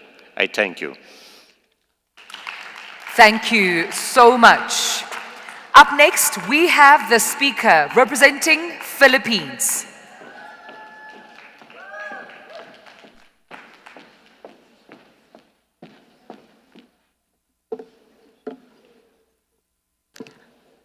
Good afternoon. I make this pledge for the children of the Philippines. Protecting children is not only a moral responsibility, but also an investment for national development. This is part of the vision of our President, Ferdinand Marcos Jr., for a bagong Pilipinas or new Philippines. We commit to expand the current multidisciplinary teams into having at least one in all cities, municipalities, and public hospitals. This team shall be composed of doctors, police officers, social workers, and lawyers, who shall manage cases of violence against children in a trauma-informed approach. We commit to strengthen caregiver support through economic strengthening and evidence-based parenting sessions, replacing corporal punishment with non-violent discipline technique. We pledge to increase foster parents to at least 10 per child placing agency. To ensure that children's voices are heard, we commit to promote their right to meaningful participation by consulting them in the drafting and implementation of policies. We commit also to develop a strategic plan to combat OSAEC and SISAEM, which shall feature a safety by design principle. We also commit to ensure that 3% of the national budget is allocated for child protection programs, ensuring that child protection resources are properly identified, used, and not diverted. Thank you. Thank you so much, Philippines. Up next is the speaker representing the European Union.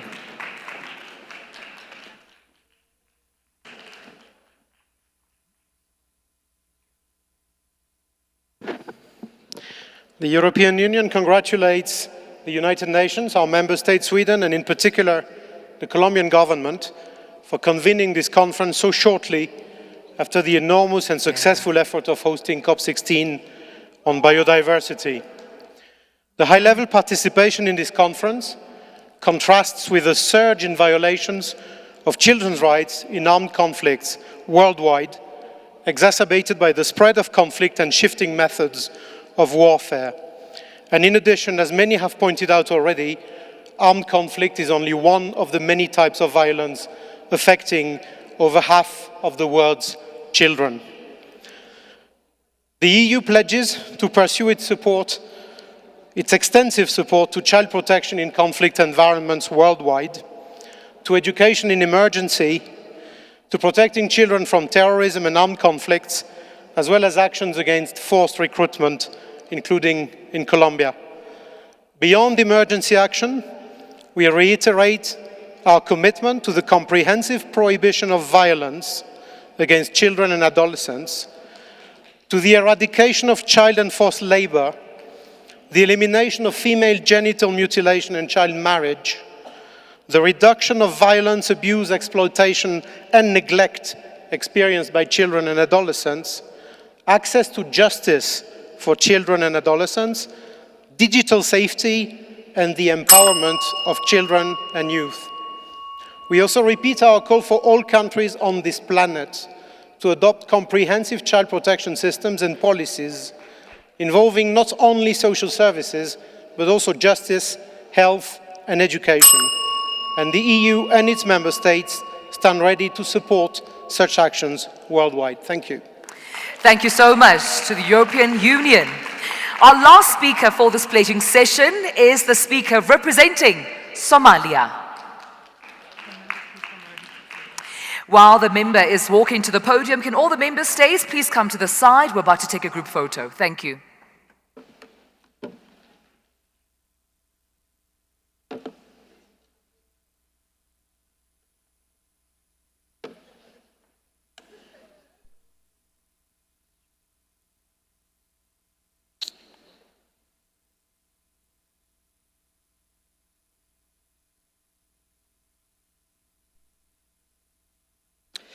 Hello, good morning. On behalf of the Somali government, I would like... Buenas tardes. En representación del gobierno de Somalia quiero hacer el juramento, pero que todo, implementar un plan de acción mirando la localización de la CRNC que trabaja y es patrocinado directamente por el gobierno somalí. Este plan de acción es un mecanismo que planteamos para los próximos 5 años que costará unos 5.6 millones. Este será un esfuerzo para in the country. Number 2, we will adopt a child right bill which will enshrine the rights of children in our national legislation. The ratification of African Charter on the rights and welfare of the children. We pledge to ratify this charter which will ensure Somalia signed 1991 but not yet ratified. Number 4, improving the child protection system.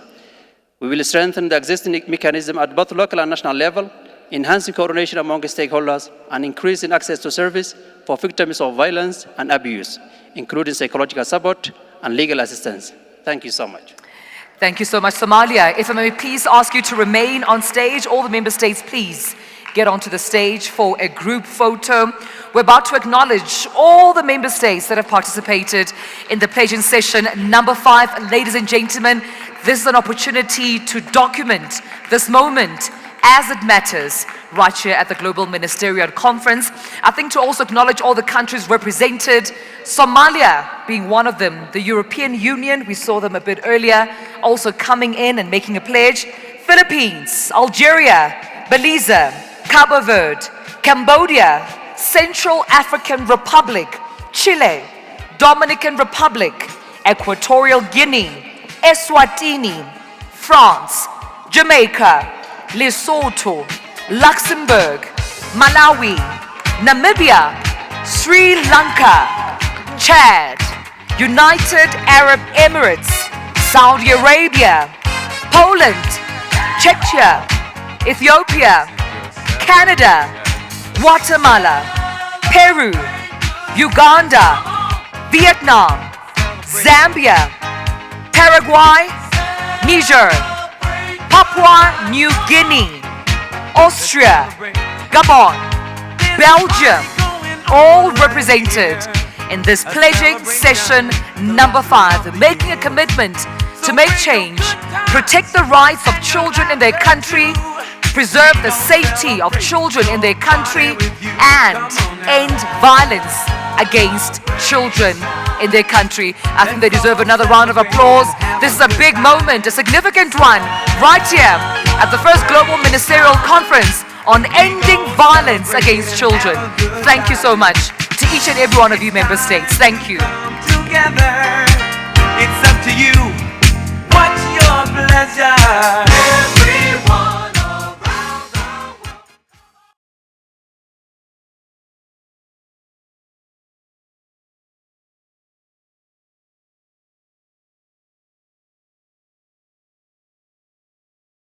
often exit after this beautiful moment. It's now time to, of course, exit to our plenary sessions. But I think it's truly remarkable just to sensitize you to what just happened today. I mean, we see a total generated 101 governments protecting their children and preventing violence. I think this, of course, exceeding our expectations, but we're truly excited to see the work that will come from these pledges once implemented and actioned. Truly remarkable what these organizations and governments are ready to do. Stand tall and protect the rights of their children. But now, though, we do invite you to proceed to your afternoon parallel sessions. They will be taking place at this moment forward, but please do return after those parallel sessions. We will converse once again in this plenary room for our final segment of the program, and I will see you at 3:50 p.m. Enjoy your sessions. Thank you.